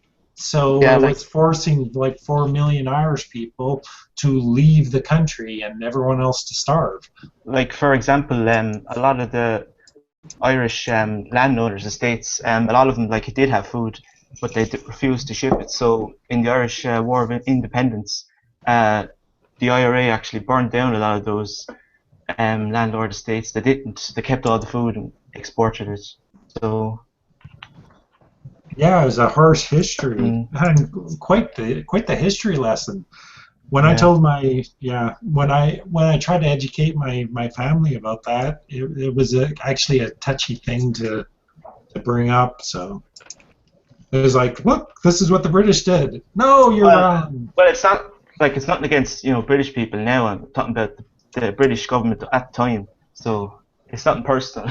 Yeah. That's my British friends there. Well, hey, T-Bone, are you off center on purpose? Yeah, I am. I'm Okay. using the second monitor. This is my actual camera. Oh. Hey, Irish person. Bonjour. Cute, and they have the Yeah, cutest I've got a joke about the Irish. Sorry, I have to say this joke first, right? An Irishman walks out of a bar. All right, that's the joke. Hannah, gone.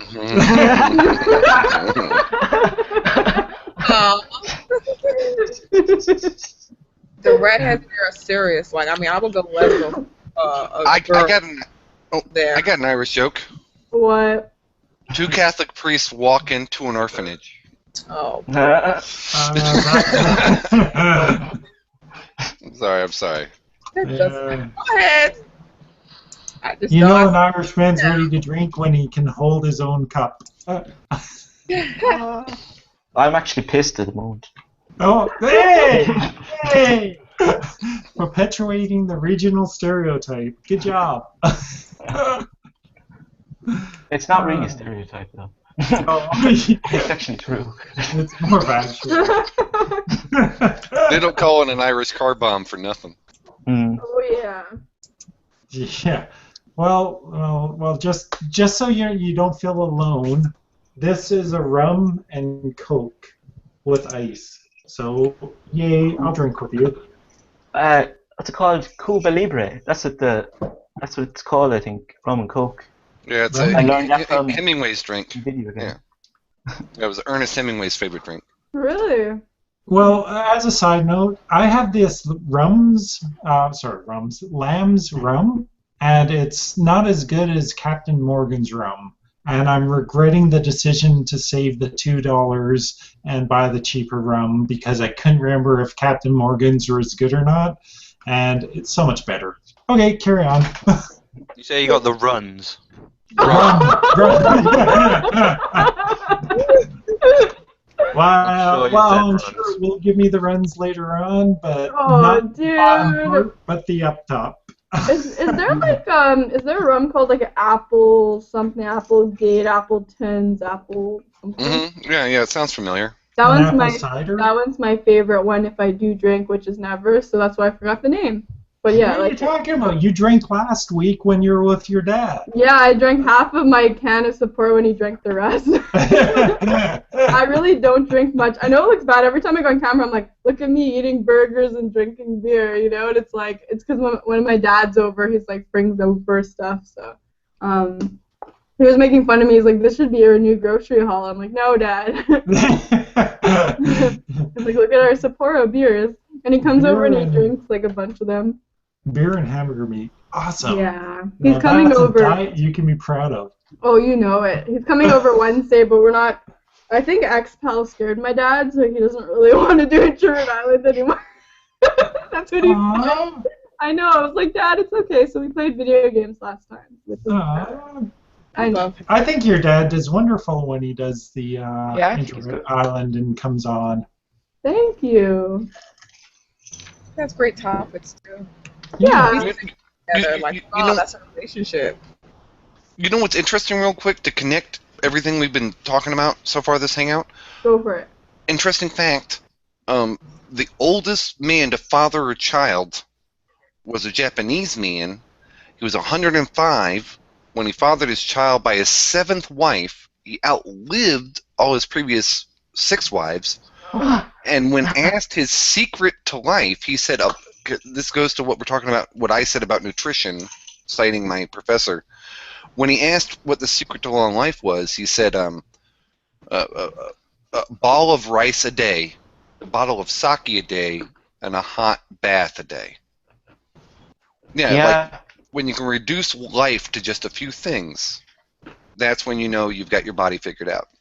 I don't want to live to be 100. Can you imagine fathering a child at 105? That's I a definitely don't want to do that because I've lived my life. Seriously, I've lived my life based on the idea that bringing child into the world is a obligation. You have an obligation to that child. And if you're not going to do everything that's needed to do to get the child to 18, you shouldn't be bringing that child into the world. That's That's true. just the way I feel. I'm sorry. Anyone else? Go, shoot. Well, it's a different culture, and it's Japan, and I mean, dude, I mean, they honor older age. I mean, and you have to understand, like, he did this like in the 80s, like when they were expecting the recession to go away, and that was like his 7th wife. Like, she knew what she was doing. He knew what he was doing. It was. He obviously had some kind of support system. I must admit that looking at it, the way not to be racist here, but the way white society looks at old age is to toss them into a home until they die. But every other culture takes care of their parents inside the home, making sure that they always have. And not to brag or not to, make everyone feel bad, I made sure that my parents could stay at their home until they died, and I took care of my mom and I took care of my dad. So I took in the culture of everyone else but white people. Go. Don't say white, say Caucasian. Okay, Caucasian. Well, say white. If you're black, I'm white. But I'm not black, though. Where are you? That's a color. Call me European American. Okay. Okay. In my culture, the old people in my culture, the old people get pushed off the ice floe into the ocean when they take care of themselves. But every other culture seems to take care of their own. I see what you're saying. How's that? Is that better, Hannah? Is that less? Is that more correct? Girl, I'm sorry. I was just joking around. Oh, okay, but it seems to me that that other cultures, especially Asian cultures, take care of their own, like all the way until they die, instead of getting them the fuck out of the house. Because they don't want their spirits to haunt them. They don't want their parents. You have to understand, like, even in China, where religion is technically illegal, they still offer burning prayers and incense prayers to their dead ancestors. They honestly believe in stuff like ghosts, and I'm not offending them. I think it's beautiful that they cry over dead friends and stuff. Whether or not it's sincere or a show, I honestly don't care. I can't tell. I can't read minds. I'm just saying, like, they honestly believe in the idea of spirits. And so what you don't want to do is put your parents in a home, because then they'll be like, you SOB, I spent decades on you, and in the last few decades of my life you tossed me under the bus. I'm gonna haunt you. That's what I'm gonna do. And every chance I get, I'm gonna mess up your life. Not only that, but like there's too many horror stories of like nursing homes. Like it's just don't get me started about my don't get me started. I have issues. But yeah, no, like I don't know, Hannah, what your cultural heritage would be like. Black. Like, do you take care of your elderly, or like, is it like I'm going to take care of my mom, I'm going to take care of my family, and we're all going to live, like in the same place? I'm not just going to push them off into the ice floe. Yeah, that's definitely because I'm not gonna say it's tradition, but like even with my dad, I mean my granddad, I mean what is it? My granddad and I forgot. That's not a good sign. Yeah, that's not a good sign. Not a good sign. My mom took care of her parents, and the same thing with my dad. So I definitely think I'll do the same. Well, not think, but I know I'll do the same thing because even my mom's a nursing home assistant, so she comes back with these horror stories, and I'm just like, I would never even put her through that. Like, it's just, I can't, and I don't want that on my conscience either. Like, it's too much. Yeah, no, that's If what I they're thought on their about way it too. out, like they deserve happiness than to be in some, prison home. Yeah, exactly. Like after I don't want. Okay, I'm just going to share it. What the hell? I mean, so what? My uncle had my grandmother, who was 99 years old, in a nursing home that I went and visited, and I was like, I was just sickened. I was like, what the hell is my uncle doing? After I had taken care of my mom until she passed away of cancer, and after I had taken care of my dad, who passed away from lung issues, and I made sure that they could live in their house the entire time, I looked at I just can't talk with my uncle. I don't even want to have him anywhere near me because he put her into a home, and it was a shit home, and I couldn't do anything about it, and she died there, and it's like, what the? Yeah, okay, I'm emotional now. I'm sorry. Talk about the happy stuff. Anything else? Lewis. What? Aww. What are you saying? Nothing. Nothing good. Which one's Lewis? The picture of words. Yeah. John? Yeah, I'm John. Yeah, apparently. Liar. Liar. I'm John. I'm not got much to say, but I've had a 10-hour shift, and fuck, I'll be fucking going to bed quite soon. Well, maybe I'll last the entirety of this hangout or something. But fuck, I am tired. So yeah, I don't have much to say, Hannah. Aw. How you been? I've been okay, mainly just holding on to my job and shit like that. Hanging out with my friend right now. I'm not gonna say his name because he's even more paranoid than I am. His name is Paul. Speak, Paul. Paul Wilson? Not Paul Wilson. I've not moved in with Paul Wilson. He's not moved in with me. That'd be Like, we're on the awesome. same island, but it doesn't mean that much, you know. He's in Scotland. But like, I climbed a mountain recently, if you care. And I went to the seaside. I climbed one of the biggest mountains in England, in Britain even. And you can see, on a good day, you can see Scotland, Wales, England, and Ireland from it. I could see fucking T-Bone. But it wasn't clear enough. It was completely cloudy at the top. But That's just cool. yeah, Glad that's you my lived. update. Was it Mount Snowdon? Yeah, Snowdon. Mount Snowdon. Yeah, Snowdon, yeah. yeah. Snowdonia is the fucking like range. How's your anxiety? It's gotten better. My work anxiety is better.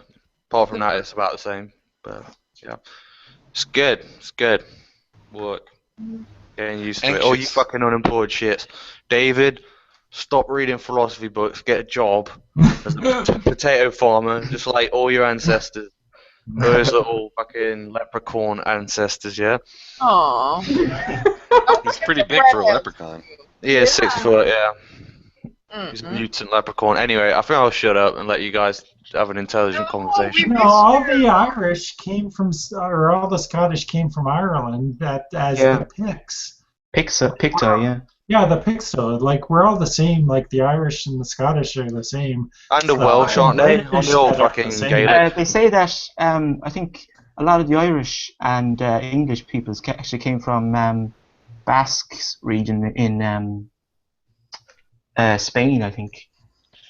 No, I don't think so. No, because like I'm talking like across there. in the times of the Ice Age. Oh, okay. Well, that's so long. Everyone's mixed up since then. Yeah. Jesus. Yeah, well, no, the Picts were not that. Oh, they were long ago. Scottish, We're yeah. talking like 10,000 years ago, if that. Yeah. Like in the times way before the Vikings and the Romans. Oh yeah. Yeah. So, Yeah, the Well, Vikings when failed. agriculture wasn't even discovered until about 12,000 years ago, and the domestication of dogs didn't happen until about 10,000 years ago. So, Oh damn, you took it. well, I mean, like we're Yeah. talking way back. That's way back. Yeah. We're all related then. I mean, hell. Well, well, if No we go offense. back hundreds of thousands of years, we all either came from Africa or from Asia. They're not quite sure which. Let's not get into that. Well, we are I like like picking on the Scottish and the Irish story. first. I have a funny story. No, I have a funny idea about why Caucasians came from Africa, because They had nowhere else to go. Well, I'm no. sorry. no, they have, like, in Africa they have a theory that if you burn the albinos or kill the albinos and sell their bones, it provides really good magic. At least That's the way most back retarded when. theory I've ever heard you say. Yeah. That's by far the stupidest thing, unless you're joking. No, that's fine. That's fine. It is, but I heard this on a newscast that they were saying that the albinos had to leave their villages because they were hunted for some reason. witchcraft, yeah. Yeah, for witchcraft. And I'm thinking that as they've moved north, that's why there's no pigmentation on the Europeans. No, genetics don't work like that. You don't, you think all albinos give birth to more albinos, no. It's just they're just genetic, oddities, basically. No, that's silly. For a That's smart just guy silly. like you, I can't believe how stupid that is. But anyway, just saying, friend. Yeah, no, absolutely. It was just a funny thing, just a funny thought that I Yeah, had. you be funny force to yourself. Yeah. I refuse to keep my funny thoughts. Hey, I've got to a theory myself. that the Scottish are actually Neanderthals and they've not been tested because they refuse to be DNA tested. I used to live there, man. I should know. How was the redheads? Had redhead girls or boys? What? Yeah. What about you? Whatever. That is like. I'm going to be quiet now. They Well, may have I'm found mostly balls of- I got my blonde hair from the Vikings, the Norwegians. So there you go. I'm kind of half-bred, Scottish Viking. Ooh. Yeah, and I will show that right now. So there you go. There you go. Blonde hair.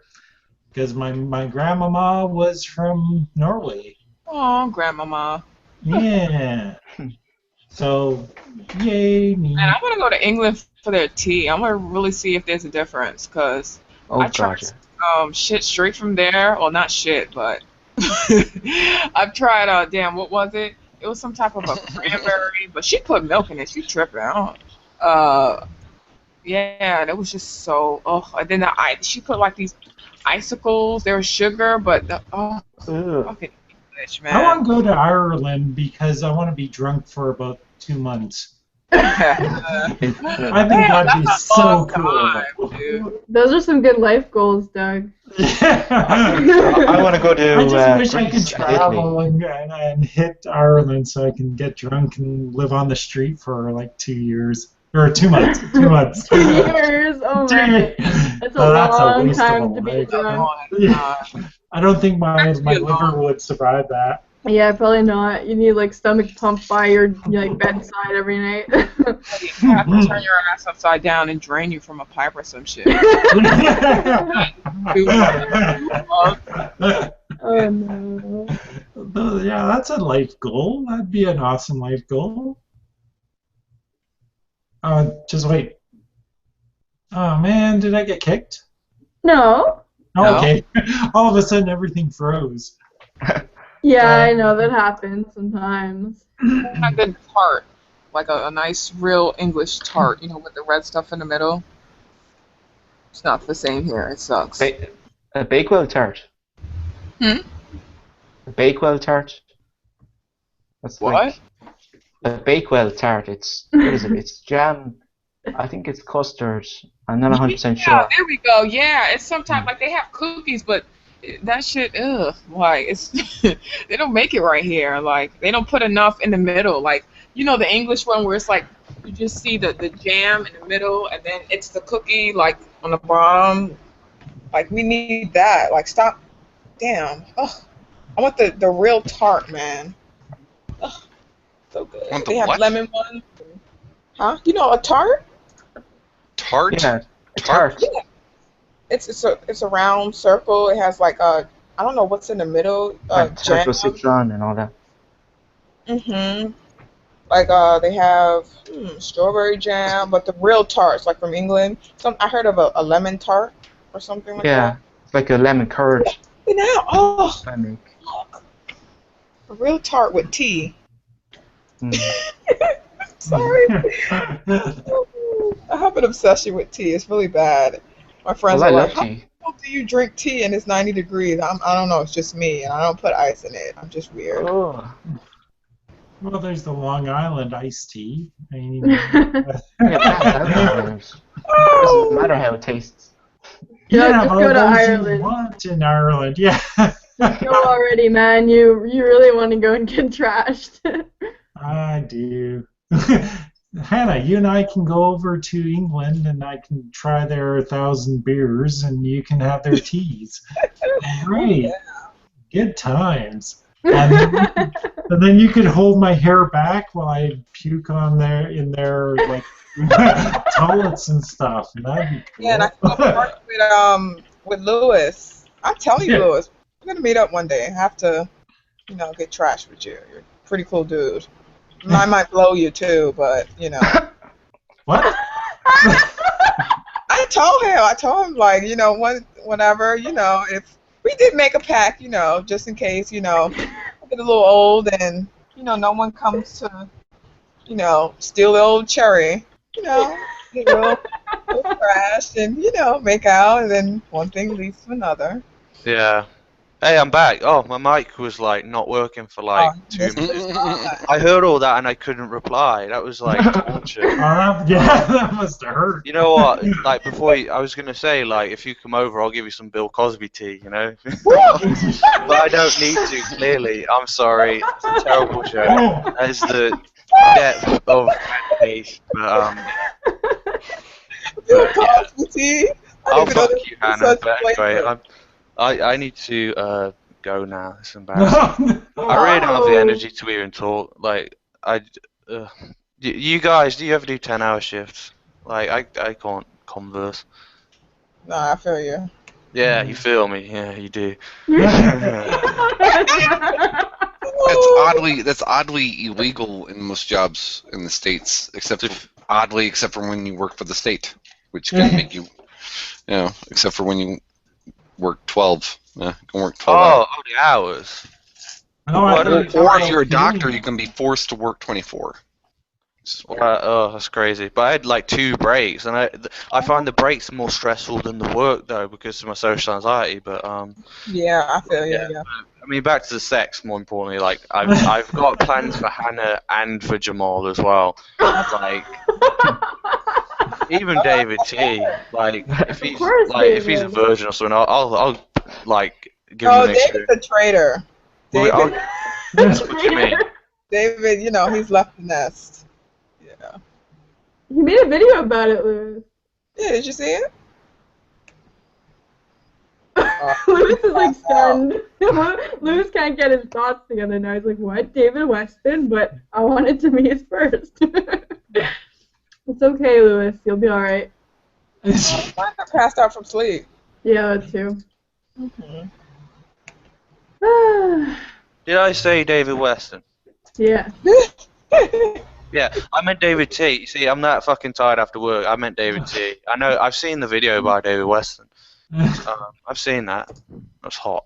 But my mic keeps breaking down. Like, it broke down for like a whole minute. It broke down for like a whole minute there. Like, it's got this little USB that just, if I move a little bit, just with my hand, because I'm holding it to my mouth, like the USB bit that goes to the computer just moves a tiny little bit and it don't work anymore, even though it's totally in. But yeah. Hey, I've been talking to this Moroccan guy that wants me to teach him English, but his English is terrible.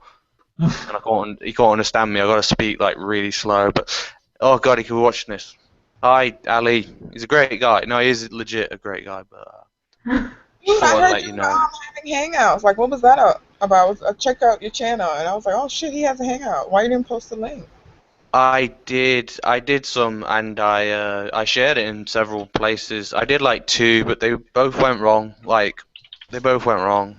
One went super trolly and weird, but then it was technical shit. It's not worth describing it, but like, it's as if I don't know. Either I don't know what I'm doing, or the actual technical shit was fucking up. So I don't want to go into it, but I probably will start them at some point, but you know, I'll announce it on my channel first because no one will turn up, obviously, otherwise. So,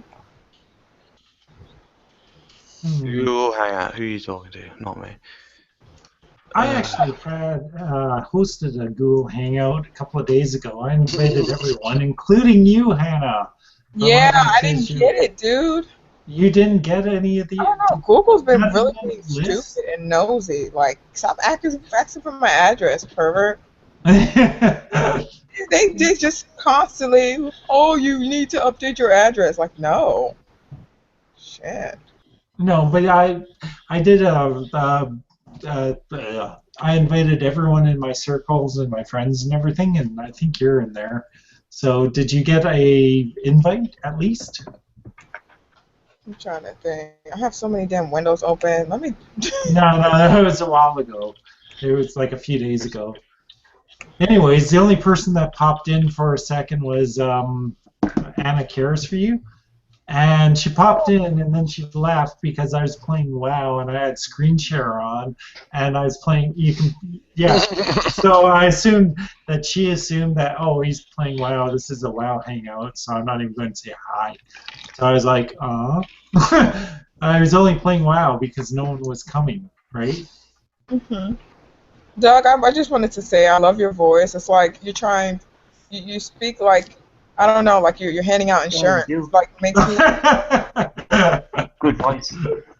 It's so soft. Like you ever, get into the selling business. Like, oh, my wife uses this. It's coconut oil. I use coconut oil on my hair. Some person from Body Shop sold me coconut oil, and I was like, "This is for my hair, really?" And I've been using it, and now it's all kind of greasy and gross. So I don't think that's a good thing. Dude, I have one question. What the hell is going on with this Minion craze? I see that shit everywhere. The movie. It's the Oh. movie. Yeah, it's I on the didn't see the movie. Have you seen the movie? No. No, have you? But that's... Do you not think minions are cool? No, I like their language. Like, I love them. They're so cute. I bought some bananas that have like them on the label for some reason. I love their love for the leader. What is his name? Damn. I have no idea. I don't even know Leader. who the What is the actor name who speaks for him? The leader. Shit. Yeah, it's been a while since I watched the first one. I'm kind of curious. Lisa. Voice actor? Yes? What did you do with your Beanie Babies? They're kind of in bags, like... You buried them in the snow. Stop! I'm not a goddamn squirrel, okay? Okay, yeah, they're in bags, and they're kind of like there, and I don't know what to do with them. I'm having separation anxiety just thinking about it. Did you bring them with you? Yeah, they're kind in the of... apartment with you? Yeah, they're kind of like various closets strewn over the apartment. You should put them all out everywhere just to really upset your husband. Yeah, it's a good way to end a relationship fast. That would be very... So you're saying that's a no. Yeah, the MGTOWs would be like, see, your relationship failed. I'd be like, I put all like 300 and something of my Beanie Babies like around the apartment. That sounds like insane behavior. But I guess Lisa, why don't you get a dog or something? I know. Actually, I'm allowed to get a dog here if I want, but it's a huge responsibility, so not ready for that yet. I wanted a chameleon really bad, but I just don't want to feed it crickets. keeping a husband alive is hard enough, isn't it? True that. Do you have any like really? I don't think it's hard. You feed them sex, sex, and that's it. Really. Oh, You feed them once and then you expect. No, not feed them once. Like what is it? A rat? Kind of output. It's supposed to be sarcasm, but I don't have it. I just naturally don't have it. No, I was just playing with your joke. I was just playing with you, you know. It was just a joke, head down. Ha ha. Yeah. I do Do you feed have him any really actually. expensive like Beanie Babies? Like, have you looked online and said, "Ooh, I have this Beanie Baby"? Yeah, but they don't have any value anymore is the problem. During the craze, like part of me is hoping one day it might come back around. People are like, oh, 90s things are cool again. You know, this is now worth a lot of money. But I kind of doubt that. So, yeah. No, they keep them. They'll come back. But those owls, no, burn every single one of them. Furbies. What? Furby? Oh man, I had one, and the eyes kept flicking up at the night. I had to throw that shit away. I was just like, no. I literally, I'm telling you, I wet the bed for like a good 6 months. Like it was, and then the movie, like they really took it too far. Like I'm sorry. Over what? The Furby? Furby? They made a movie about a Furby? Yeah, but I don't even know if it was called a Furby, but it just resembled it. Like when they get wet, they turn into these really nasty monsters. It was like Gremlins. Yeah, there we go. Holy crap! Hey, interesting factoid about movies: Gremlins was the first movie ever in America to be rated PG-13. Oh, really? Because it literally had blood and violence, but it wasn't on humans. You can watch Gremlins and see Gremlins being torn apart and blendered, etc. Blendered. And blood hitting the screen. Ew. But it's not on people, so technically it wasn't R, but it was explicit violence, so it wasn't PG. Oh, blendered gremlins. That's so sad. Yeah, it was really creepy, and like I stored mine in the attic, so like at the end of the movie, I don't remember which one it was. Gremlin 1 or 2, or even if there was one, maybe I was just freaked out. Like, it blinked his eye. I was like, oh, hell no. I just was like, and my mom was so upset. Those are like those Furby things, though, right? Yeah. Yeah, those are weird. Those things make like the freakiest noises ever, and their mouths are like all plasticky and bitey and scary. And I'm like, they do, and their eyeballs is always moving, so it's like, is it possessed? Like, it just oh god, I remember when I had all my Beanie Babies displayed, like when I was younger, and then one of my friends came over and she's like, how can you even change in here and not think about them all staring at you? And then I was like mortified. And then I actually got super paranoid, mental illness paranoia hand in hand, and I'm like, oh my god, and they're like all staring at me with their beady eyes. I'm like, oh god, please stop, please stop. Yeah, it was weird, or if my boyfriend came over, I'm like, just don't look at them, don't make eye contact, it's okay. 300 Beanie Babies having to turn each and every one around so they can't watch you. That would be like an hour-long ordeal. That would be even creepier. Imagine going into a room with them all turned around and everyone's like, what is this? Like, that would look so scary. Well, I wanted to change for my date, so I didn't want them to see. Oh my god. That is so funny. Awkward. I love it. I think the awkward thing is thinking that they have personification, that they have an entity, a sentience about them. You don't think that, do you, Lisa? No, but when you're younger, you get paranoid about everything, especially when you're just discovering your mental illnesses, and you're like, you're just scared of everything, Like, I still have those moments, when you're just like, you're in Jesus the bathroom. Christ. What? So I'm sorry, go on. I'm talking about you. I'm reading. I would cry a lot. That's no, it's true when you're young and you think that just because it's the doll, it has a soul and it's looking at you. I remember when I was really young, I won this like at the fair, Calgary Stampede actually. I won this huge frog that was bigger than me. That had these googly eyes that used to sleep in the same bed as me. And I had the worst nightmare I've ever had.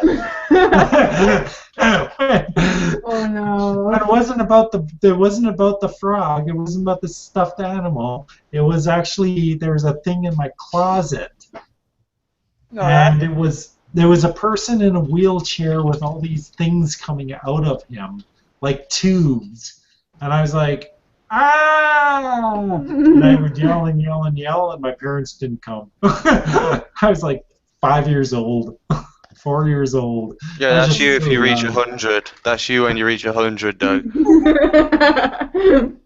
Nice way I'm to not bring it back. reaching 100. I am not reaching 100. I don't care if I have to jump out of a plane without a parachute. I am not fucking reaching 100.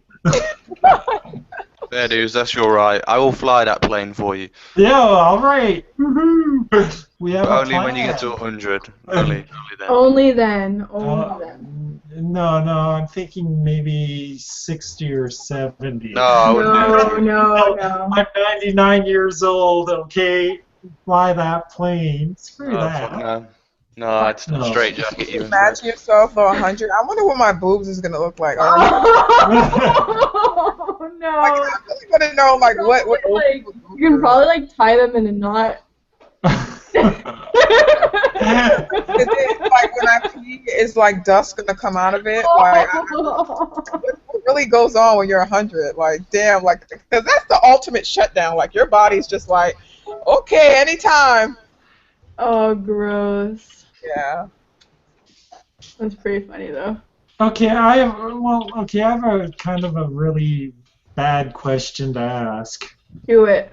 No, I won't. Do it. No, I won't. Do it. Okay, and don't. No, I'm sorry, Lisa. Feel free to unmute me for this. Why is it that when women get old, their breasts are hanging to the ground, but when guys get old, their breasts don't hang to the ground? I think every year that you age, your penis should get longer, like an inch. Come on. I'm just saying. Briefs. That's It's funny. just Briefs, not there you fair. go. I'm just saying it's just not fair. Just But not no, fair. like, that's what I'm saying. Like, it's really interesting. I'm not like a 36A. Like, I'm not like one of those. Like, my boobs don't hang like that. Like, I'm a 34A. No, I'm a 34B. When I gain, yeah, I'm about 34B right now because I'm a little bit chubby. But yeah, I'm 34B. So it's like, I really want to know, like, am I gonna be one of those women like, oh girl, wait, you old granny age, and it's just like, girl, I'm so tired of being here. My breasts are to the floor. Like, I don't want to. Like, what am I gonna look like? That's so interesting. But I'm gonna sport the gray hair though. I kid you not. Like, I'm gonna go full on storm, like white hair. Well, I saw a picture of Sophia Loren. Does anyone else know who that is? She's really old and was a huge famous actor back in the 60s, near 50s. And she looked not bad. I mean, yay to plastic surgery. Oh, kinky. So there you go. Maybe if you really work out and really keep in shape and really do a lot of bench press and work your chest a lot, you will keep those things from hitting the floor. Those things. That's interesting. They have a name, okay? They're righty and lefty, dude. Yeah, but we're in mixed company, and I don't I'm know what your offensive word would be. Nah. Yeah, so you've got to work out your boob muscles, basically. That's your advice, Hannah. That's- Because you got boob muscles, right? Or just get Oh, fake I would ones. have to live. Yeah. But see, I'm not a man. The only men could do that. I think it's something because ours is just tissue, so it's definitely in skin. It's gonna hang. So I think we don't have a choice. Dr. Doug says otherwise. Yeah, I'm hoping. Maybe Don't worry, you I'll oil still. them up every day with that. I still have my sexual drive because, like, I really would love, like, you know. Yeah, so you've got to work out your movements, basically. That's your advice. Josh, and Dom, get your fucking headphones on or something. Don't And maybe change swear, your name. Lewis. Your name's very offensive. Hey Hannah, I will suck your dust. I'll marry you. I'll do 100, and I'll suck your dust. What about that? No, Dr. Doug says otherwise. Wait, Josh, you just need some headphones if you have. Oh my God, that's freaking me out. Echoing back. Like, I really would love. I'm with you now. I'm gonna get on that plane and. Yeah. Oh no. Harass those people on your left. Harass them. Hey, how's it going? Oh. Hey, what's up? Such a. Hey. Oh. Good day, sir. We're 100-year-olds. They're too old to fuck with. Joe, you're so funny, man. You're like, hey, what's up to like a 100-year-old man? Yeah, go do something, dog. I could do something friendly, but I don't want to harass them. Go knock on someone's door and say you're selling cookies or I'm something. gonna ask them if they need help. Hey, do you No, guys need some? Don't you just love him? He's just so therapeutic. Therapeutic. Yeah, forget it. Look up. Look up. I don't want to see the goddamn asphalt. Asshole. My bad. The car's ass. I'm not gonna be able to stay on here for too long because I gotta preserve my data plan. So No, you don't. just thought I'd stop in and say hello. I don't need Yes, to I see your do. fingerprint. I run out of data like 10 days before the cycle's done every time. It's so frustrating. Is that an Apple product? Yeah, well, it's Apple. I got Verizon. It sucks. I need to Hey, get dude. unlimited. Hey, can I take a random stab at where you're at? Is that Pennsylvania? Sure. Oh. Close. Good one. Close. Was it close? No. Yeah. Really? Close. Is it Maryland? Oh, Nope. yeah. Damn, that was a Again, good one. close, but nope. What the fuck is left? Virginia? Come on, dude. It's really obvious. Well, I guess it's Carolina? not, but it's a very popular state. Like New Jersey. New York?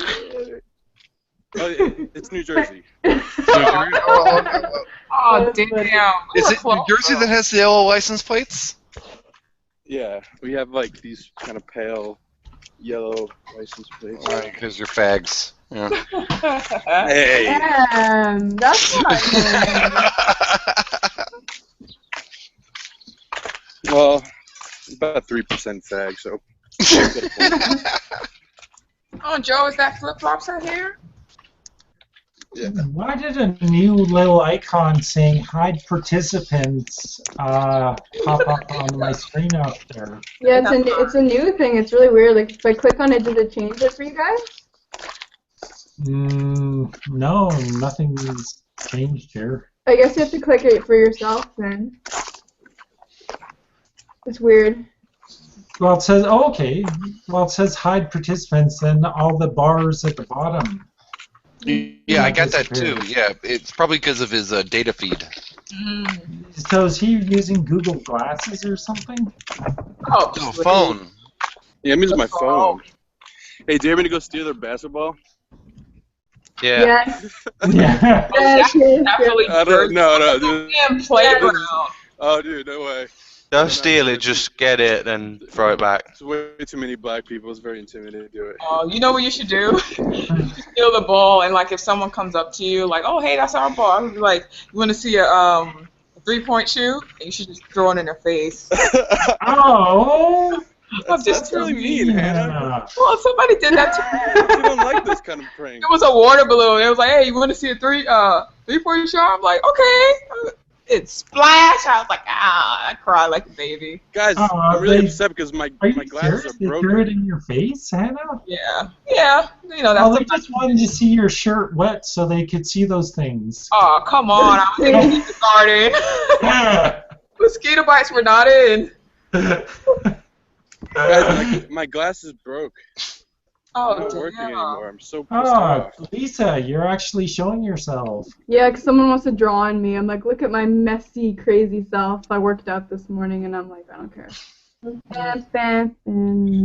you're looking fine. Your videos.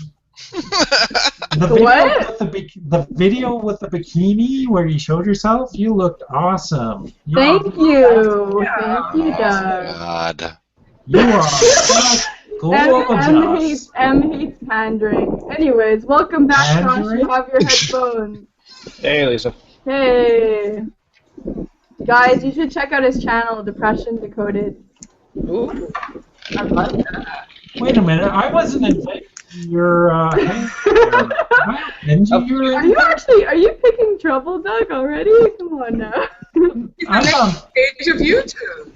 I'm not picking trouble. How would be? Why didn't I get an invite? Be picking trouble? I'm sorry. Because you just came in. And you're like, hey. No, I'm sorry. I'll wait until you get comfortable, then I'll pick trouble. I'm sorry. Wait, actually, Josh, how did your hangout go? Were you able to do a live hangout? There's like a bad 7-second delay here. Oh. That's because of the Could be on mine. walking. Yeah, well, the high bandwidth. Yeah, sneak up on the mother with the kid. Yeah. Let's get you in trouble vicariously. Seriously. Steal a car! Steal a car! It's like we're playing GTA all together. This is fun. Alright, go for it, Joe. Now go change your outfit and then go and shoot some people. No, I'm kidding. No, it's horrible. Okay. No, go Find and a watch the hooker, hookers, kill watch her, the take her money. strippers. Take the phone and watch the strippers. The drama? You're pretty beautiful. Come on, it's time. Good looking. Tell her she's actually pretty good looking. She has a kid. Turkey. Okay, I'm not here. Tell her some random guy from Texas thinks she's actually pretty good looking. No, I'm Well, done. we're playing GTA. Go to the stripper palace. The stripper palace. We don't want to have booty juice on the camera. Let's keep this clean now. I like this video. Oh, Hannah, are you having some amorous feelings there? I'm telling you, I know when in the black community too, you can smell when someone went to the strip club, and it's really crazy. Ew. My uncle come back home smelling like someone just wiped their boot. I don't know, like just when you play basketball or something, you smell sweat. It's like they have this. First off, it's like the Grinch who stole Christmas smile on. Actually, do I have change? And you smell nothing but like you've been working on a farm or something. They just, they just happy. And I'm like, okay, whatever works for you, but don't hug me. That is so gross. I'm telling you, you know what booty juice smells like. It's really, it's distinct smell. Smells like cat feet. I'm sorry, but maybe the strip joints in Canada are just a lot cleaner. Because there's just naked women there, and that's it. There's no booty juice. There's no strange stuff there. I mean, it's like you go there, you order some food, you eat your There's not a lot of steak, AC ones over here, I don't think. Because the way they come back, Hey, wait, real quick. I want to get y'all's attention for 2 minutes. Can I tell y'all a terrible story about a strip club out west? Yeah. Yes. Okay, so I was in the strip club. This stripper was very attractive. I said fuck it. Let's do this. And we went over to the private dance area. The private dance area had like ultraviolet light. Right. I think this is where they fucked up. Right. Okay. It had ultraviolet light, and so she was doing her lap dance, the $20 lap dance, right? And she was doing her thing. You know what I mean. You know what a lap dance entails. I've never had a lap dance. You never had a lap dance? I've only gone there, ate some food, drank a lot of beer. You're wearing boxers, how should I say? They find your member, and they sort of work it through the lap dance. Okay, so what happens is... Yeah, you don't get that in Canada because it's illegal. Go on. Well, what I'm saying is that nothing actually happened on my end, but at the end of it, how should I put this? There was some reactive substance on my pants that reacted with the ultraviolet light. Oh. And this went through her vagina, through her thong, and onto my pants. And I had to like leave the club and go home and like throw away my pants. I had to, Hey guys, this is a good mental health chat today. Yeah. So Yeah, you but I feel like we're had the peanut butter, but you had the jelly. Okay, we got it. yeah. I'm sorry. I feel like we're channeling Turkman. He should be in here. A little bit. A little bit. oh, I guarantee you, Turkman's never had that problem. Like that's embarrassing. Oh, dude, it was, man. I paid $20 for that pleasure. Ruined a good pair of corduroys too. Oh, that's awful. Yeah, no, Canada doesn't allow anything like that. It's like a total hands-off thing. You're not allowed to even come close to the dancer, and that's all she is a dancer. Oh, well, Canada's too prudish. Yeah. What? Y'all are too prudish. Is it a 4-foot rule? I have heard that. I've heard that. They have like that in the some British cities here. thinks Tampa. Canadians are all like Tampa, though. prudes. Yeah, it's Have you stupid. ever heard that too, Lisa? Oh, I'm a prude. Yeah, I'm a prude too. Like Even watching Game of Thrones, I'm like, whoa. Well, then why would anyone ever go to a strip club and pay like $8 for a drink and? Yeah. Oh, water down drink. Well, because she's naked. Hello. Yeah, but they're not naked. No, got, like, they do strip down to their birthday shoots to Canada. It's just you're not allowed to touch or anything. I mean, it's just dancing with and taking off their clothes, and that's it. But that's more than enough. And if you have funny money, you're tall, dark, and handsome, no matter what. What? If you have funny money, you're tall, dark, and handsome, no matter what you look like. Yeah, like the serious thing about going to a strip club is it's not just the looks. It's the $20 is for the touch. Like there's something about female flesh. Yeah, you're not allowed to touch her in Canada, so I don't know. That's Well, in America you are, and I don't know why you would go to a strip club for any other reason. I really don't. Well, yeah, that. Usually you're not allowed to touch, though. It's very difficult, but I touched girls' boobs once in a lap dance. It was pretty awesome. Joe, get in the combo. Yeah. I'm a bit that's weird. spectator mode. Sorry. I think we're making the ladies feel uncomfortable, so let's talk No. about something that's not about naked women. Who's drawing that on Lisa? I look so good. I like it. What? What did you eat? Oh, you're eating? Oh, yeah, to see the cam. Fuck, it's starting to rain. Oh. That's so different. Yeah, that's a huge bandwidth. That's definitely lagging everything. Give her a Confederate flag. Oh, she just looks like one of those motor. Oh, no, it's starting to rain. Haha. Sorry. Dun, dun. If I look like this, I can judge you how I want. Hey. Dun, dun, You're going down a highway or something. Hey, do you Guys? want to hear my, What? Okay, you go. No, tell me your anecdote, Mr. Joe. Fuck, man, it's really raining. I have beneath this tree. I have a strip club experience. I think I've told it before. It's kind of a stupid story, but like, it didn't happen to me, but like I felt so bad to this guy who it happened to. Like these two guys. Can you hold the phone closer? Because you're really low. Sorry. So these two guys were like sitting at the front row of the strip club, and they were just sitting there like the old, like middle-aged men, and the stripper got really close to one of the guys, and she was like, "What's wrong with your face?" And it was like I felt so bad for this guy. It was like the most like the worst vicarious experience I've ever had. And I think I've always hated to go to strip clubs since then. It's like, what's wrong with your face? Why would she say that? What a bitch. I don't know. Was there something wrong with his face? I have a feeling that like he just felt like really awkward, you know, and like was probably really nervous. And then she said that, and like he didn't say anything, and just kept on going, and it was just the most awkward thing I probably ever witnessed happen to someone else in my life.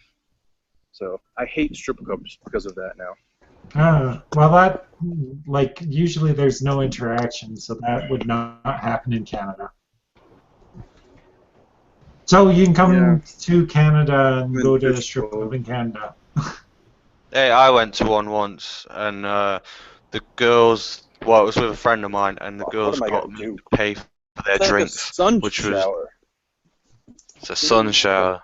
But they offered to eat each other out if I paid like fucking like twice what I'd already paid, but I wasn't gonna do that. But was that in England or was that in Canada? huh? What? Talking about? Yeah, it's to you. Yeah, me. Oh, talking about England. Okay. Fucking hell, Canada. You from Canadian? Jesus. No. I thought maybe you traveled. No. The smart thing to do right now is put my phone in my pocket and stop the hangout, but I'm not a smart person. You'll miss everything we have to say. And I need to conserve my bandwidth. Or not my bandwidth, but the data plan or whatever, so. You're probably like way over it. It's probably costing you like $2 for 2 minutes or some silly thing. Alright, yeah, I gotta go. No? I gotta go. Hannah, we'll be meeting up soon. Yeah. I'm probably gonna go tomorrow, even though my glass is broken. I can't get footage anymore. But I'm on my way to buy a guitar case, so I plan on doing some busking for the first time ever in New York. That's so cool. Yeah, should be cool. I get like serenade. My sign is gonna be like extremely nervous, first time ever doing this.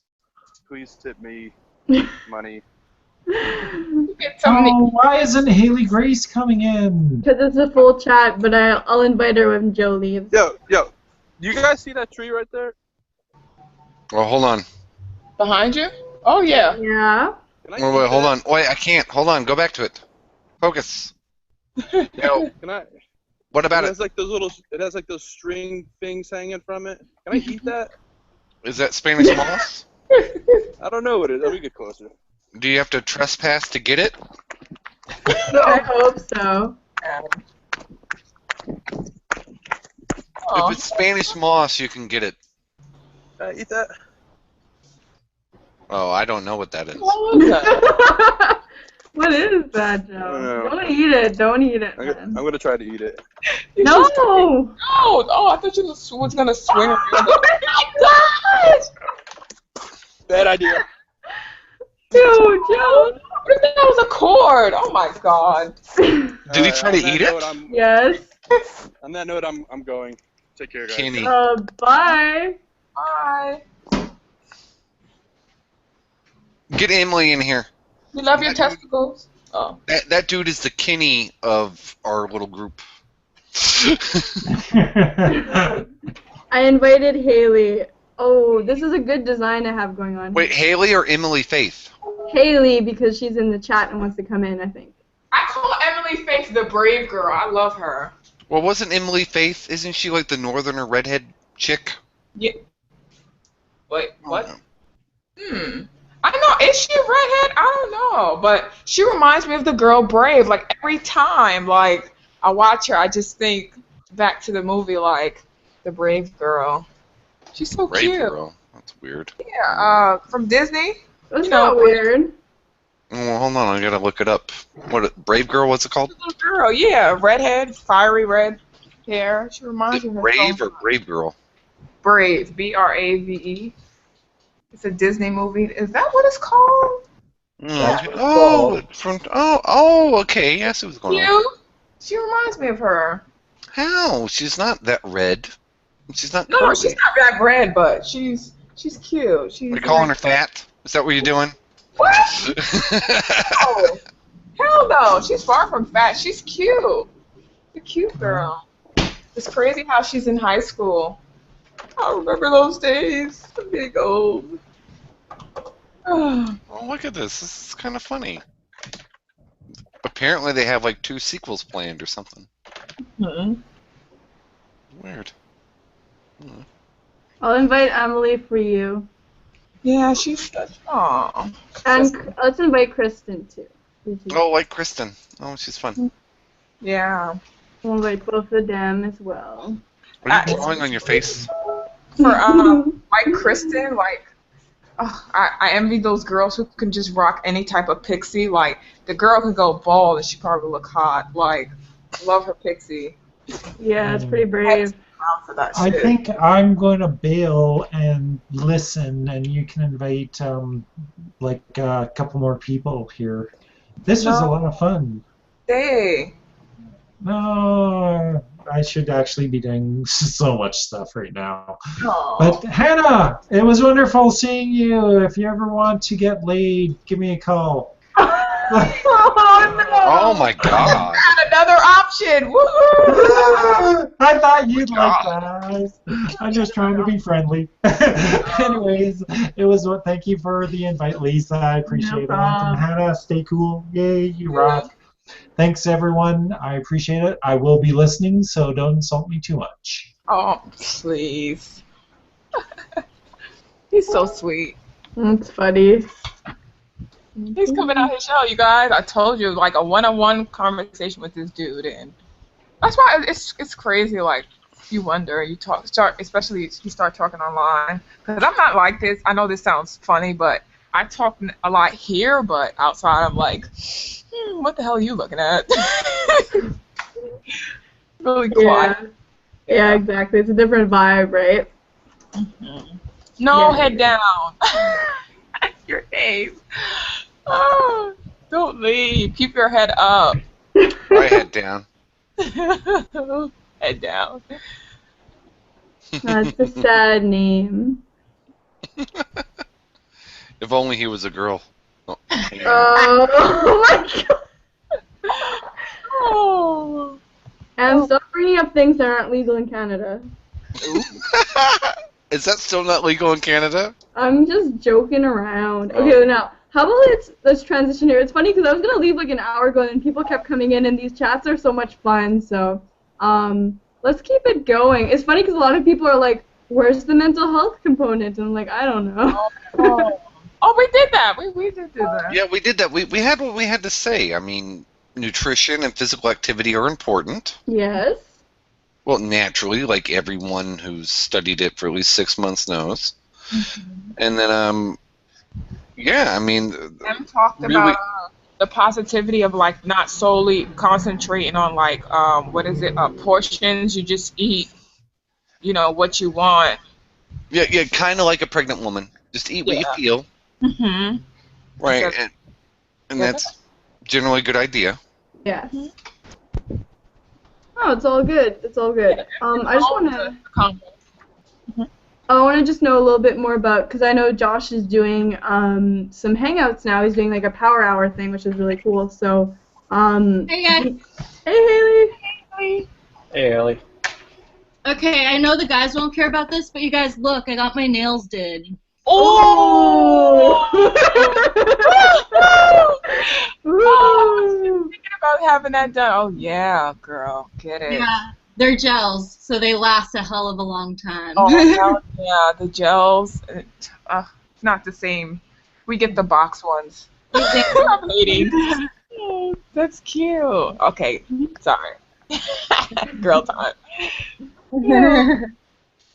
Awesome. Yeah, we were talking about diet before. It's funny because like we were talking about diet and then people were like, where's the mental health? And then you came in and we're talking about like other stuff and you're like, where's the diet part? I'm like, guys, it's all like out of sync, but can't please everybody. No, exactly, that's it. But actually it's been a pretty good Introvert Island today. We've done a lot of topics and it hasn't been too derailed, so you know, not bad, huh? Did you guys talk about other hangout that you had? Oh, sorry. Oh, I'm sorry. Say Hannah. what now? What? No, Josh was gonna. I was gonna speak. I'm sorry. I thought you buzzed in first. I was going to say, did you guys talk about turmeric at all? as a supplement? Ooh. No, but I do use it in cooking, actually. Very good for you. Yeah, seriously good. Seriously good in terms of, oh my gosh, I'm blanking out right now. I've been up since 4 in the morning. It's just a good mood stabilizer. It's also good for inflammation. Yes, anti-inflammatory. We're all inflamed. Let alone, Emotionally inflamed. yeah, let alone if we have cortisol running through our body. So turmeric is really good. You could take it as a capsule like I do, or like Lisa said, you could put it in anything. Oh, hey, an interesting thing that I was developing a video on, and I'm still developing a video on. You said cortisol. Did you know that bonobo monkeys respond to aggression with cortisol? Dude, what the hell? Where did you learn this? Please, insight. Where do you even learn this stuff? Where do I you just even... read random stuff. I look it up because I'm curious. You know, But I mean, this explains a lot. Like I forget what it is. Cortisol prevents inflammation, right? That's why doctors give it to you, right? So like the difference between a chimpanzee and a bonobo is that when a bonobo is beat up, it responds with inflammatories like cortisol. When a chimp is beat up, it doesn't. I forget what it responds with, but it doesn't respond with anti-inflammatories. So what happens is that the bonobo is more likely to survive, but also the side effects of the cortisol are more likely to make it more passive, whereas a chimpanzee is less likely to survive. And there's no side effects because there's no effect, so ergo it's more likely to die. Thus, the survivor loser effect is more pronounced. Thus, ergo chimpanzees are more aggressive. Ergo the difference between bonobos and chimps. Fascinating stuff. But cortisol is a stress hormone, right? So can't that have other effects on top of that? Well, it's developed. It's released because of stress, right? Right. But elevated levels. That's accounting for the increased aggression, right? You just said they're more aggressive. No, they're responding to just normal life circumstances. Like you get into a fight over food. Right. And so you get beat up, you lost. You're less likely to die because of the cortisol, but you're also more likely to suffer these secondary side effects of cortisol. It's like weight gain and passivity, etc. Some guys use cortisol to their advantage, like the UFC fighters. They'll go on these massive low-carb diets to the point where they have like tons of cortisol running through the system. Like they are really aggressive, let alone lean and cut and ready for their fight. So it's weird how you can use it for your advantage. But.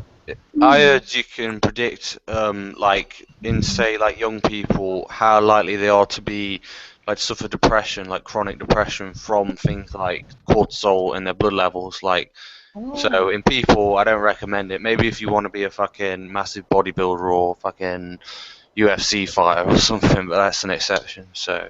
Yeah, people with social anxiety should not be fucking like, hey, this cortisol stuff sounds great. You've probably got fucking above average cortisol already. I'm pretty sure I have above average fucking cortisol. Just from like, in fucking mundane fucking basic situations. So yeah. It also doesn't it go up with lack of sleep as well? Yeah, I think so. I think cortisol. You wake up one of the bigger things. Yeah, cortisol and I think ghrelin's the other one or something that goes up too, and it makes you want to eat more. Ghrelin suppress your appetite or does it increase your appetite? I think they both increase, if I'm not mistaken, because it puts you in a stressed out kind of state, from what I understand. Your body's in survival mode, and then it's like, give me all the carbs, and I'm like, okay, and then that kind of mentality. I'm in survival mode right now. That's why I'm eating all these pistachios. Oh, so good. So that ghrelin or whatever, that's why fucking, like, if you don't eat for a while, you'll probably binge or you'll probably eat something unhealthy. So people, you know, there is a chemical responsible for you fucking eating the wrong food or binging all of a sudden, you know. Like it's like I want to tell the people watching, like when you wake up and your anxiety's higher, it's not just you, it's you know, it's common, even if you're not got SA, and it's cortisol, you know. So I'm naming and shaming these chemicals right now. Seriously, thanks for the ghrelin one. I don't have a problem with, like, you know, overweightness and such, but like fucking the morning thing, shit. Yeah. Shit, I hate cortisol. I just want to fucking stick a fucking needle in my fucking arm and pull out the fucking. Whoa! Is cortisol making you say this stuff? Is this like a positive feedback loop going on here? No, Like, well, okay. in a way, I'm not like particularly stressed right now, but I just mean like it's like in the morning I'd love someone to just fucking pull it out of me because you know, fucking it's the worst. Like if you got an interview or something. Do you practice meditation? No, but I'm well aware of like mindfulness and such, which is more or less meditation. So I don't really need an education on it. But no, I don't practice it as such. There's such things as walking meditation. You know, fucking just I meditate as I work. I try to, but I don't think I do it because my head won't shut up. But yeah. But I'm aware of it. It just seems to be meditation's rather kryptonic when it comes to cortisol. Like it's pretty standard that, I mean, nothing works for everybody, but. It's what? Platonic? Kryptonic. I was using a like Superman reference. It's like kryptonite. So. Oh yeah. That's yeah. I guess. I mean, it's a stress kind of buffer or something. But the thing is, you need to learn to be able to do it like in your life. Like I'm not like in stressful situations. Like that's why the idea of mindfulness and like walking meditation and stuff, like, you know, just active meditation, like that appeals to me more than the thought of just having something to chill me out, because that's not so much my issue. I've got like a space that I can chill and shit. But yeah, like do you practice active meditation? Yeah, at least once a day in the morning. I try to do it at night too, but I probably only do it at night once a week. But 7 days a week in the morning, just 20 minutes. No. Yeah. But I mean, while you're doing shit, like I guess it's more like mindfulness as such. Like I mean, do you know what I mean? Fucking yeah, like just having a clear mind and like just doing what you're doing and not having your mind, not controlling your mind as such, but making it be in a state where it's not fucking spazzing around and shit, you know, wasting energy while you're actually doing shit, you know, which is probably harder for most people than sitting there, because when you're sitting there you can devote your fucking energy to just nothingness, you know. So yeah, that's more important, I think. No, luckily for me, my girlfriend will catch me too. She could tell when I'm spazzing out. Yeah? Well, can she? Like, fucking, In my case, most people wouldn't be able to tell. They just think I'm more absent-minded than usual, but, like when you say spazzing out, you might not mean exactly the same what I mean. Like, do you have a girlfriend? Do you have a girlfriend? Who, me? Yeah. No. I've kind of got a boyfriend. What is it? Desperation? Depression? Decoding? Yeah, depression. Do you have a girlfriend? Yeah, we live together. So. Well, then there's the source of your issues. Don't now into this. That's not excluding. This is mental health. Yeah, I just helping it out. You're bad. There is a misogynistic group coming at 5 p.m. So. Yes. You guys should take meditation baths, though. Those are the best. Just take a bath, relax. Doug knows what I'm talking about, and you just chill out, and it's the best time to be mindful, because you can't really go anywhere. You're, like, in a tub, so it's like, what are you going to do? But, like, just let your mind wander, you know? So it's a good time to meditate. Actually, it is. Did you ever put your ears underneath the water and leave your nose out? All the time. Yeah, isn't that beautiful? I suppose so. And sometimes I take a picture of it and then I get into trouble, so... No, I'm just kidding. Okay. Okay, good. Because that's kind of weird. No, because you guys don't remember the whole bath meditation fiasco anyways. It's funny. Some of you guys No, that's, I forget what movie did that, but there was a whole movie about that. What do you mean? Fuck, what was that movie? Where people put themselves in a black box that was just a bath. What? Sensory deprivation chamber. Essentially, what you're mimicking when you put your ears beneath. Yeah. And turn the lights out in the bath. And much cheaper too. Let's be real. Much cheaper. So that's what you do. It's really relaxing. And actually, one thing I really do believe in is aromatherapy. I find that's very, very, very calming. So it's one of the best things to keep me calm. I really like the scent eucalyptus spearmint.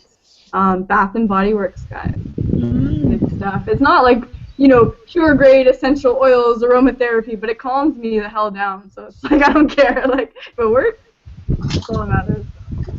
Yeah, I like to listen to sexy music too. If you're interested in that sensory deprivation, like David Weston's got a video. If you know, I don't know if you, well, you'll find his channel if you haven't already. Like, it's easy to spell his name, so you come straight up.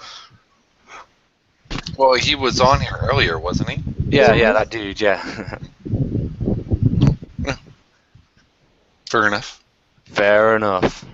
Sound disinterested. Well, no, I'm not disinterested. I'm familiar. I don't want to occupy others' time because others were kind enough to join us or rejoin us, and I don't want to be a dick. Yeah, be polite, Em. Hi, Stacy. Hello there. Hello. Who's there? Oh, hi, Stacey. Oh, you said Stacey. Yeah. So you carry on. I have no idea what you're talking about. We don't either, so it's okay. Actually, I've been trying to get on this. I just want to ask Josh. He's been doing these things called Power Hour. So anyone that's listening. I'm still working out the kinks. Okay. Because he's trying to do his own hangouts, and I think honestly, as many mental health hangouts as we can do is a good thing, so people can join them when they want to do a chat. Because I only do mine on Mondays, so ADHD Island. Haley, it's so true. We're all over the place. But yeah, honestly, like, do you know when you're gonna start doing them, Josh? Because I wanted to kind of talk about that. Well, I'm trying to schedule them out like a week in advance, so I have like 4 up on my channel right now. I'm doing 2 on Wednesday. That's my next availability. Nice. But I don't know. Like, even while I'm watching the Yankee game, sometimes I'm figuring maybe I'll just jump on and do a live thing and see if anyone else is just hanging out. And obviously, like, you can tell from your subscriptions when someone's on live. So yeah. But yeah, I'm probably gonna schedule at least 3 or 4 a week, just because I could still do like other work if no one's around. But if people are around, we can hang out and chat. So.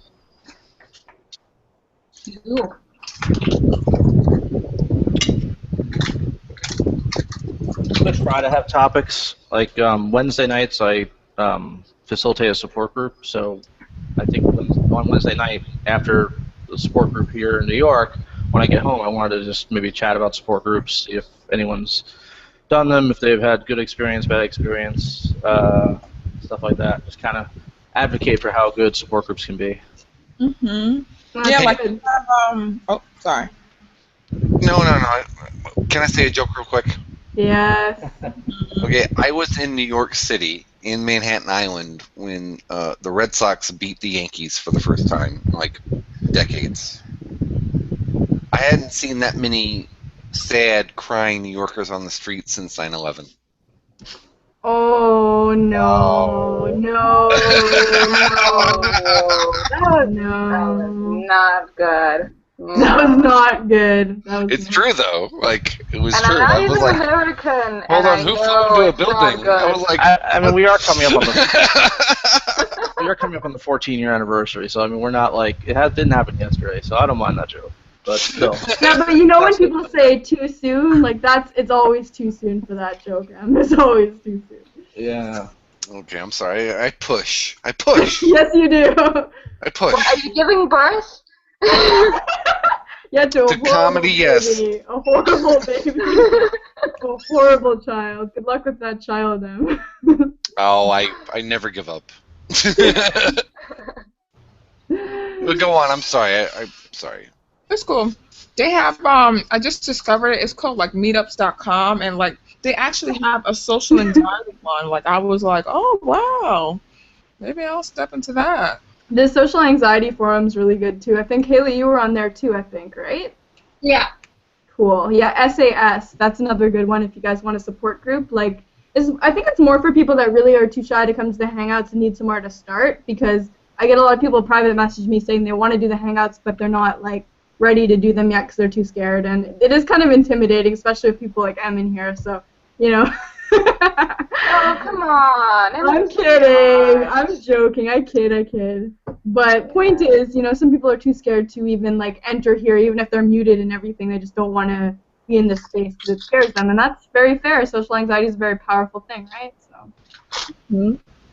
Hey, you know, there's another forum, one called SA UK, and like they do Skype chats, and they have like a Skype directory, so you can just like add people, you know, just look at their names on the forum and add them on Skype.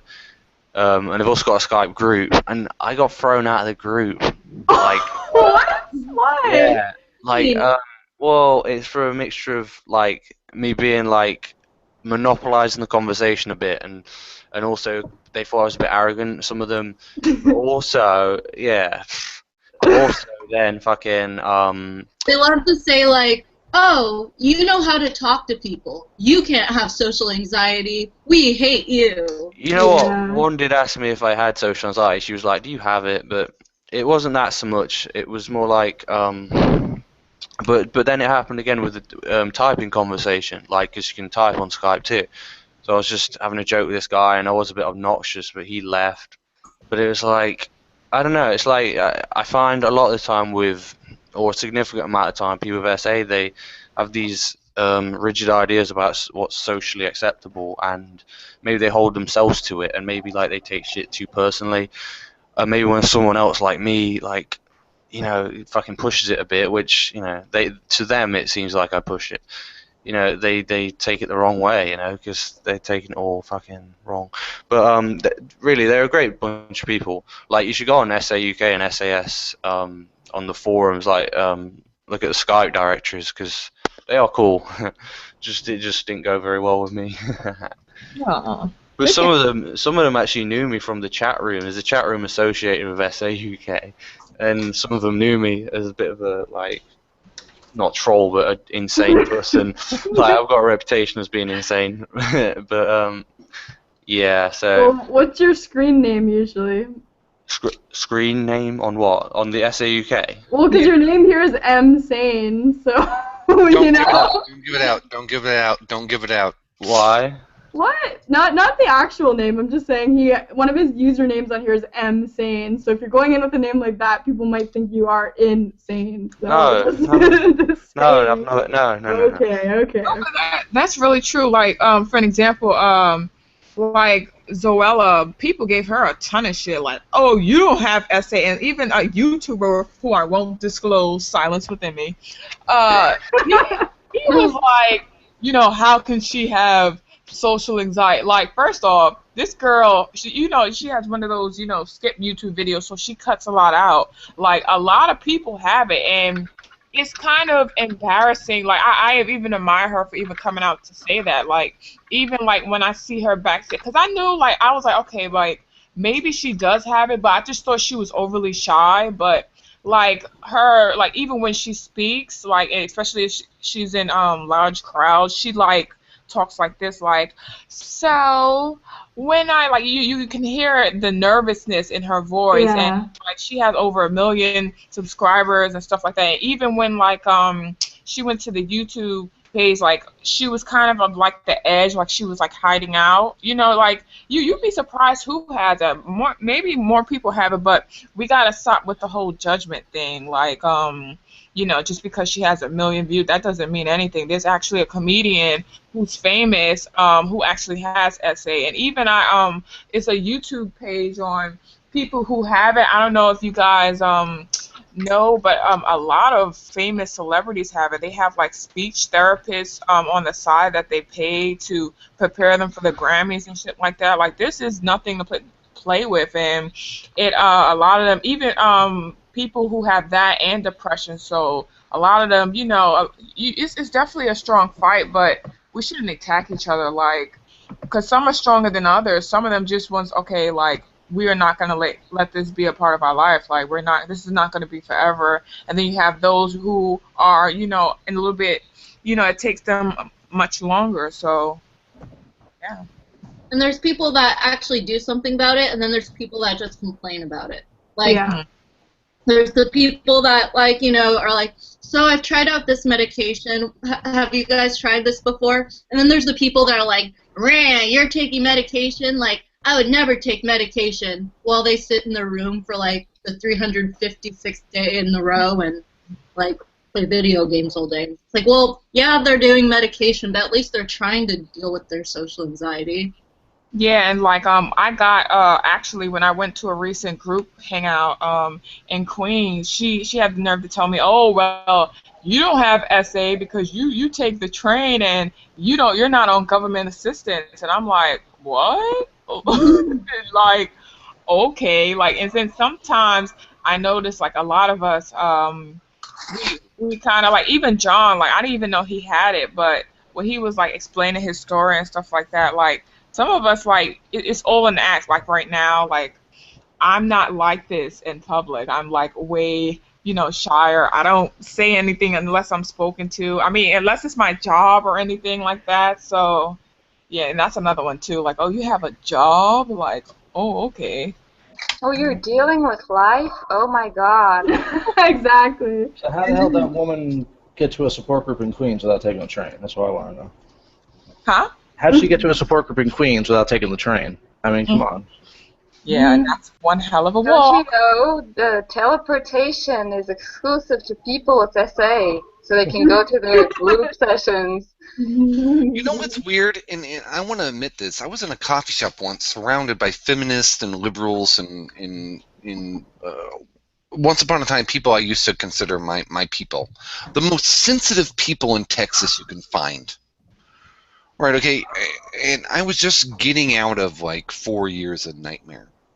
Like, I think it's called complex post-traumatic stress disorder, like, where you've been experiencing, like, minor bullshit that is so confusing for so long that you've just been driven insane.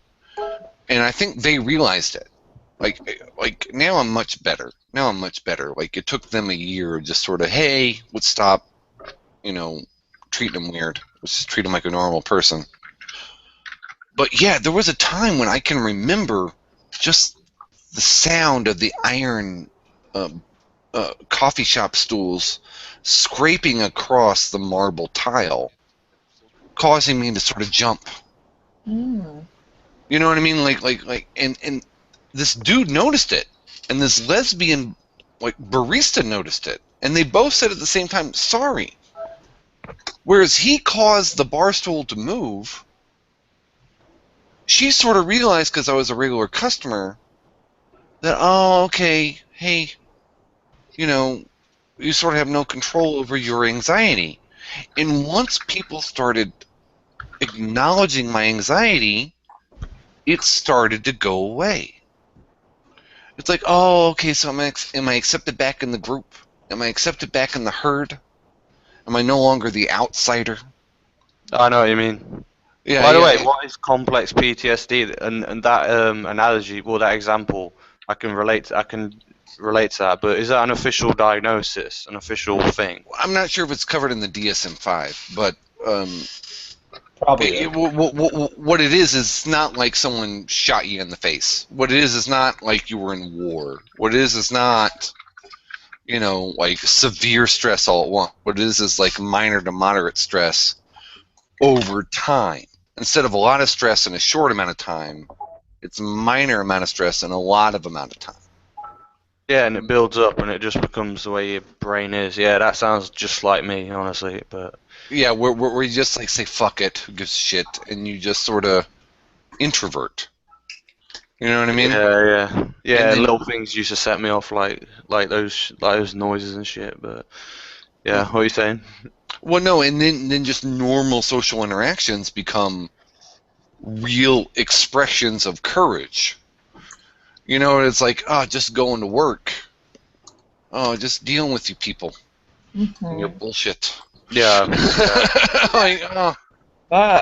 I mean, it can come from verbal abuse, for example, something subtler like that, like much more subtle than a shot to being shot in the face or something, or just through your own mental self punishment for years and years, like, or shit like that, or like tension between your family or something, growing up like that, can give you that kind of complex PTSD kind of Right, reaction. and all that crap, once it was explained to me, all that crap happened to me because it happened to me over time and no one gave a shit. I thought it was normal.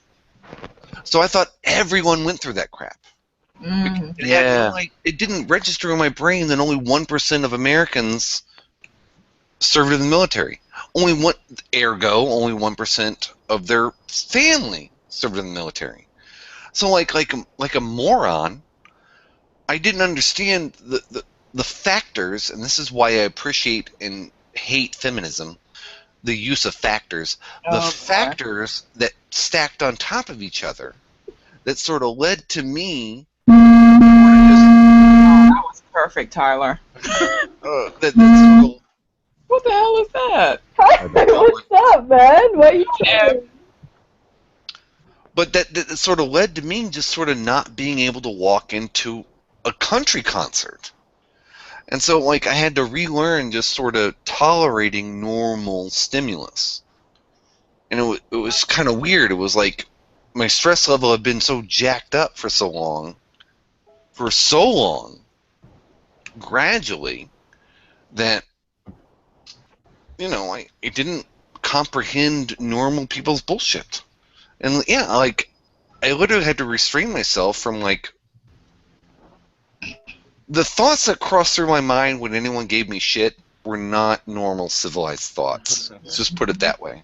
Oh, dude. Oh, that's my whole life. I can totally 100% relate to what you said, but Yeah, let's speak on that experience. The craziest one I had was my manager yesterday. I'm training for cashier, so my anxiety's like straight up shit. Like, I'm just a big mess, and like she had the nerve to tell me, because she yelled at me, and I'm like, I'm trying not to go under. She's like, oh, you have to speed up faster. So I thought about going to the home section and getting the rope, like tying her boobs and dragging her to the street light, and just hanging her there like that. It was Wait, what? Yeah, it was. Could you give me a bit of context to that story, because it sounds like the beginning of a couple of films I've watched lately. It was really bad, and it gets worse. Like, you just think, what's the worst one you had, Em? Well, no, it's just quick ends to quick problems. Like the near. Well, I don't want to say it. Look, I'm dealing with other stuff right now. Okay. I can't say it. Let's just say, like, the quickest end to the problem. I'm not talking complex psychopathic joy out of hanging someone. I'm talking the quickest end to the most immediate problem. Period. Let's just get this done and over with. And, hey, if I lived in, like, let's say, Genghis Khan, Mongolia, or, if I was a warlord in Africa, hey, guess what? You'd be gone. Period. But, I'm rational, and so I have to deal with shit. It's the guilt over the thought. And the thought causes more stress. Because it's like, hey, I'm a good guy, and so why am I thinking about this? And then, it's just a cycle. It's a cycle. And it's only over the last 5 years that I've learned that, oh, wow, I've been dealing with some extra normal shit. And slowly I have to come back to what society considers normal. It goes back to the bell curve that we were talking about hours ago. Yeah. I have to come back to the bell curve. That's fine with me. Yeah, and if I may say something, it's really, confusing when you realize that experience. You're kind of lost in when you realize that, wait, this is not how things are supposed to be, and how are those things supposed to be, it can be really confusing. Good to hear from you, man. Yeah. Yeah, I was a bit silent for a while because I didn't want to interrupt. But hi, I'm Zenkimai. I'm from Finland. If you can spot my accent. Oh, I love that. Where Yeah, you your from? accent's awesome. Finland. Yeah. Next to Sweden and Russia. Oh. Blue races. No. Yeah. I know.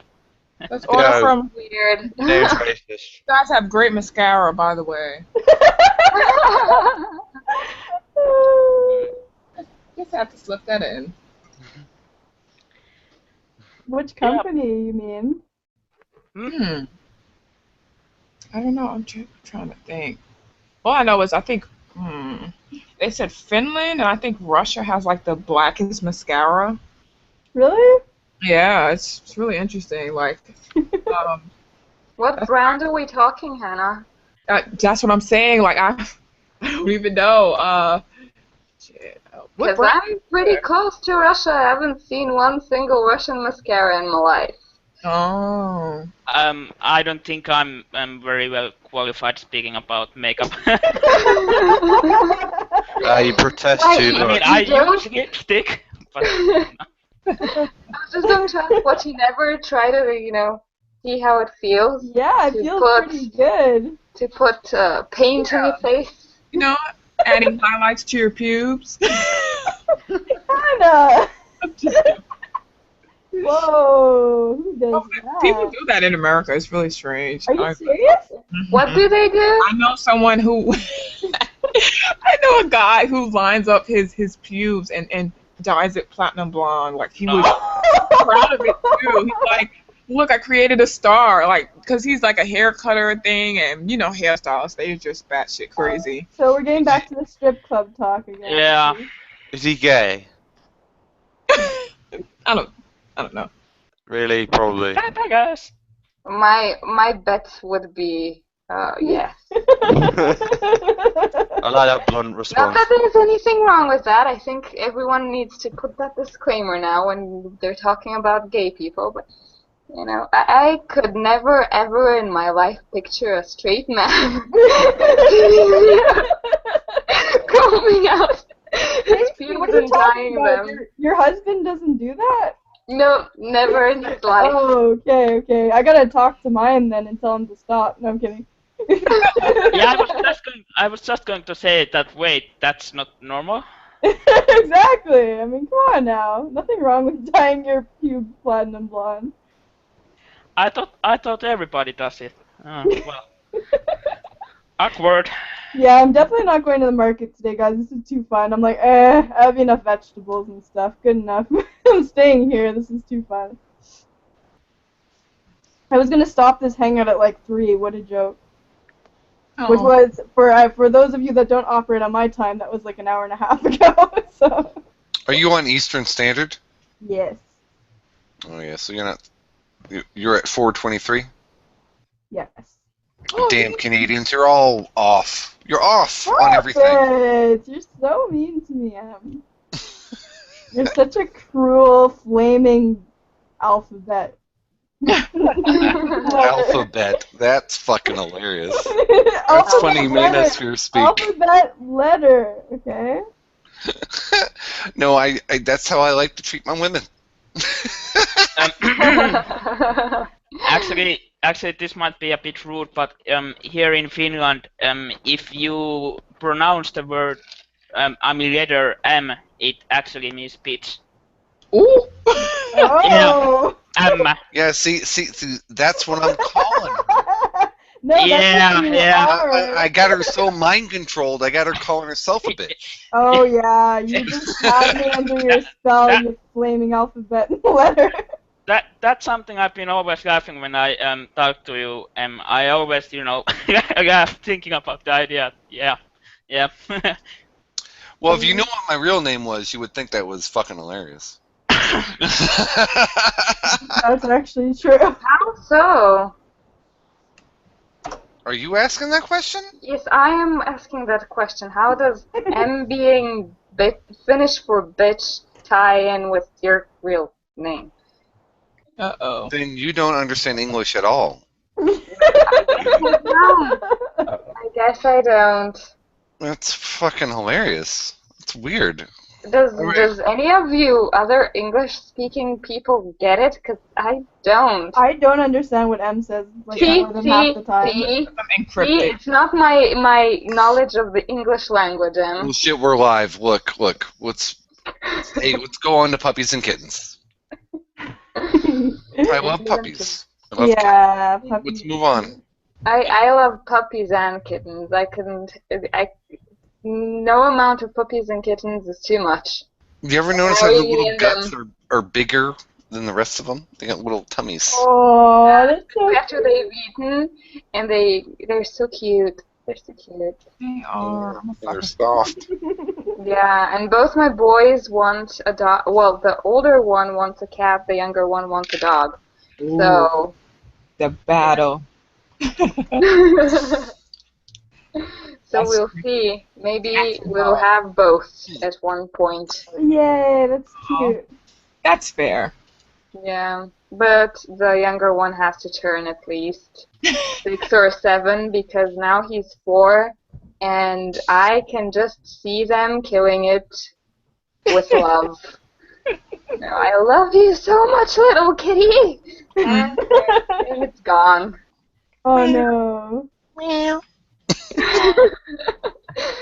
Or like them pulling it, right? I see that. No. They're gentle and very loving, but I can just, can picture them just holding it very, very tightly, because they like squeezing me, and I know how hard they can squeeze. Yeah. Oh, I can't wait to have kids. I can't wait to have. Oh, we're live. Sorry. Yeah. That's okay. Nothing weird has been said in this live chat yet. Don't worry. We're good. Oh, I can start now if you want. Oh, yes, Stacy, bring it on, girl. I have made it known in in Skipper's last video that if I get up to 50 subscribers, I'm gonna make my first video, and I'm almost halfway there. Yay! Am I even subscribed to you, Stacy? Oh my god, I gotta check. I have no idea, but it's been crazy. I've been checking it every so often, and every time there's a new one. What would you make a video about? I don't know, something about how feminism sucks and how we should look at life. Yeah, how we should look at life differently, and where our mindset tramples our yearning to have a meaningful relationship. Oh yes, and sexual, Well, there's an interesting philosophical and sociological question.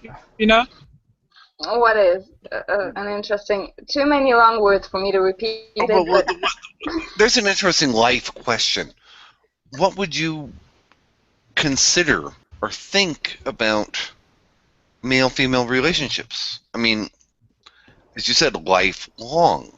Yeah, I agree. Yeah. I mean, hey Stacy, I really support that idea. Just really do it. More voices are always welcome. Well, I've picked my topic. I'll see. I'll probably reach it. I can just see it. Yeah. But it's really funny how someone's hatred of me has turned into me starting to make videos because, when someone as big as Skeptor starts talking about you, it's just stupid not to start producing content after you've had such a massive shout out. Exactly. Yeah, you'd be good at it, Stacy. I really would like to see videos by you. Well, okay. You're like, okay, why not? Yeah. Yeah, I've been told so many times I should start making videos that it's just, I guess, it's a normal and expected step. Hey, just subscribe too. You're up to 21 subscribers. 22 to be exact. We need a real-time ticker. Yeah, we do. No, 23 actually. What? Yeah. Come on, people, subscribe to Stacy King. I'm gonna write it in the chat. I'm gonna be 24. Wait, do I just do it your profile? You're trending. Yeah. Trending, yeah. Yay. I'm gonna be internet famous. Yay.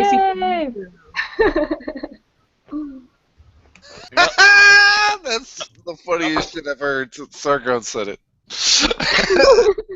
Internet fame. Wait, hold on. Shit. I'm internet famous. Yeah. You had to do it with a British accent, though. Well, my British accent sucks. I haven't Do it watched anyways. Monty Python in a while. I haven't watched Monty Python. Let's hear it. Do it. Try it. Go. No, I can't. It Oh, would you sound can. It would sound too lispy and gay. Like yeah. Well, like, that's even better. Try it. well, no. Then that would mean I would sound Spanish. Just try it. just You're try gonna- Get into that. Do a very like Louis typical. is gonna like it. Do a very typical buzzword like schedule or vitamins. Shit. Do it. No, I'm gonna have to listen to some fucking Monty Python first. To No, just one Peer word. pressure. One word. Actually, Junus, you should try it too. like schedule. No. it's like- I mean, I can mimic Austrian accent, but very, very little. Very little. I'm internet famous. Ooh, yes. Oh, Louis, keep talking or jump. Want me to call you Big Daddy? Hannah. I'm That sorry. seems wrong somehow. It's just, you know. Too funny. God, that actually sounds sexy when Hannah says it. You say Big Daddy again? I was just wondering, since when did I go to a porn scene? That's a very good question. I think most of this hangout actually. Yeah. Probably. Come on, guys. It's all Lisa. She sets the tone, and then we just Yeah, that's it. This was my secret intention, and thank you for fulfilling it for me, guys. I appreciate it. Yeah, we'll have fun with it later. Oh man, but guys, I want to hear M's British accent. Look, I'll even try. Golly good. Is that good? That was a horrible British accent, and I'm not even a native speaker. What are you talking about? Isn't this flawless? You can't even say about without sounding like a Canadian. That's fucking pathetic. You're so mean. Oh, I got a -5 out of 10 from Zane. -5. That's pretty bad. At least I'm somewhere on the scale. I mean, No, you're not that bad. I'm horrible, Lisa. I mean, Nat, she was just like, Hannah, stop. Can we hear? Can we hear yours? Okay, hold on. Yeah. No, but M's right. Like, I only do it like when I'm watching Harry Potter and it just comes out. It just comes out. I'm from Manchester. Manchester. I love them especially. Like, I'm from Manchester, man. No, that's actually terrible. Manchester does not sound like that. Anyway, I'm going now. So yeah, your English accent. I'm only going because fucking I got work early tomorrow, like, and I really can't afford to be sleepy or I'll get fucking fired. So Oh, well, thanks Yeah. for coming, man. I appreciate it. yeah, it's a shame. That I'm so fucking like tired from work and that, but fucking I'll come to the next hangout if I'm available. So toodaloo. Bye. Toodaloo. Bye. Toodle pip. No, man. Alright, okay, so I got it. All right. Do it. Do it. Okay. All right. Do it. Do it. Do it. Bloody Catholics filling the world up with bloody kids they can't afford the bloody feed. What are we, dear? We're Protestant and fiercely proud of it. What does that mean? It means we can have sex anytime we wanted, and we don't have to have a baby. Oh, Well, he went English there. That was Irish, actually. It sounds. Oh. oh, fuck you. Oh, I'm trying. I'm No, trying. you started out great, though. Yeah. Ah, screw you. What? It was a I lost the script. compliment. I did. I haven't studied Make it. that out sometimes. What? Okay, it's just a. What did you say, MGTOW what? No, I said you had to leave the MGTOwn out. You went back American at the end. Yeah, I did. I'm an asshole. Yeah, you lost in the Not an asshole, dude. Gosh. Oh. Yeah. No, I tried. Like, I tried. Didn't you know all of us MGTOW are assholes? I mean, it's just, you know, you should already know that. Of course. Not true. I just can't believe this whole movie's up on YouTube. That's weird. Which one? Which one? Monty Python, The Meaning of Life. Oh, really? Well, I've seen movies like Cannibal Holocaust and, you know, other very controversial and scary movies. All uploaded. Oh, an hour and whatever minutes. There for your viewing pleasure. If you catch me on a good day, if you used to catch me when I was smoking pot a lot, I could fucking do accents like a motherfucker. Yeah, like, but you thought they were good because you were high. and thus they were good. It's the confidence. No. It's the confidence is half the sell. Okay, that's really true. is. That's true. It's the confidence. It's like picking up pussy. It's the same premise. No, it's the same premise. Wait, you pick up cats? You take a little almost do that. I like cat that. shelter. Yeah, to an animal. You have the whiplash these past couple of times, even when that video was posted, whose name would not be mentioned. But tell you, I gotta learn how to do that. I can't come back like that. I just, so used to beating ass, but Wait, who are you talking to? Are we talking about who I think we're talking about? No, let's not go there. Oh, Josh, what are you drinking? I'm desperate. Please, let's not do this.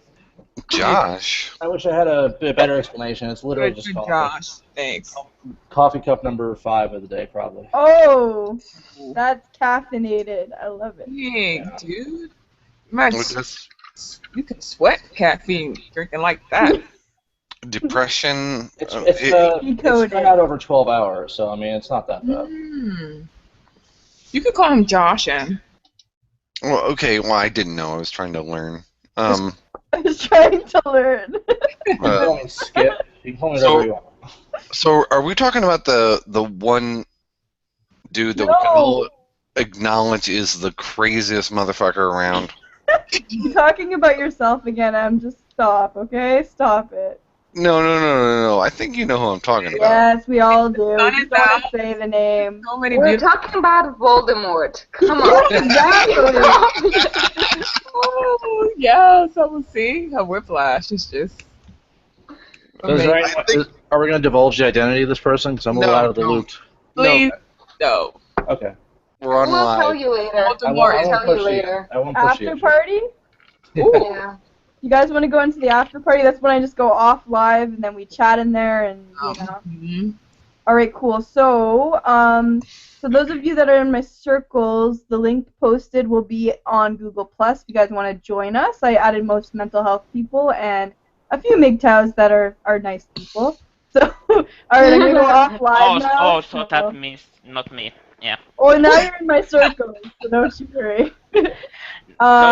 And Jamal wants in, so I'll send Jamal an invite, and we're going off live, so thanks for watching, people.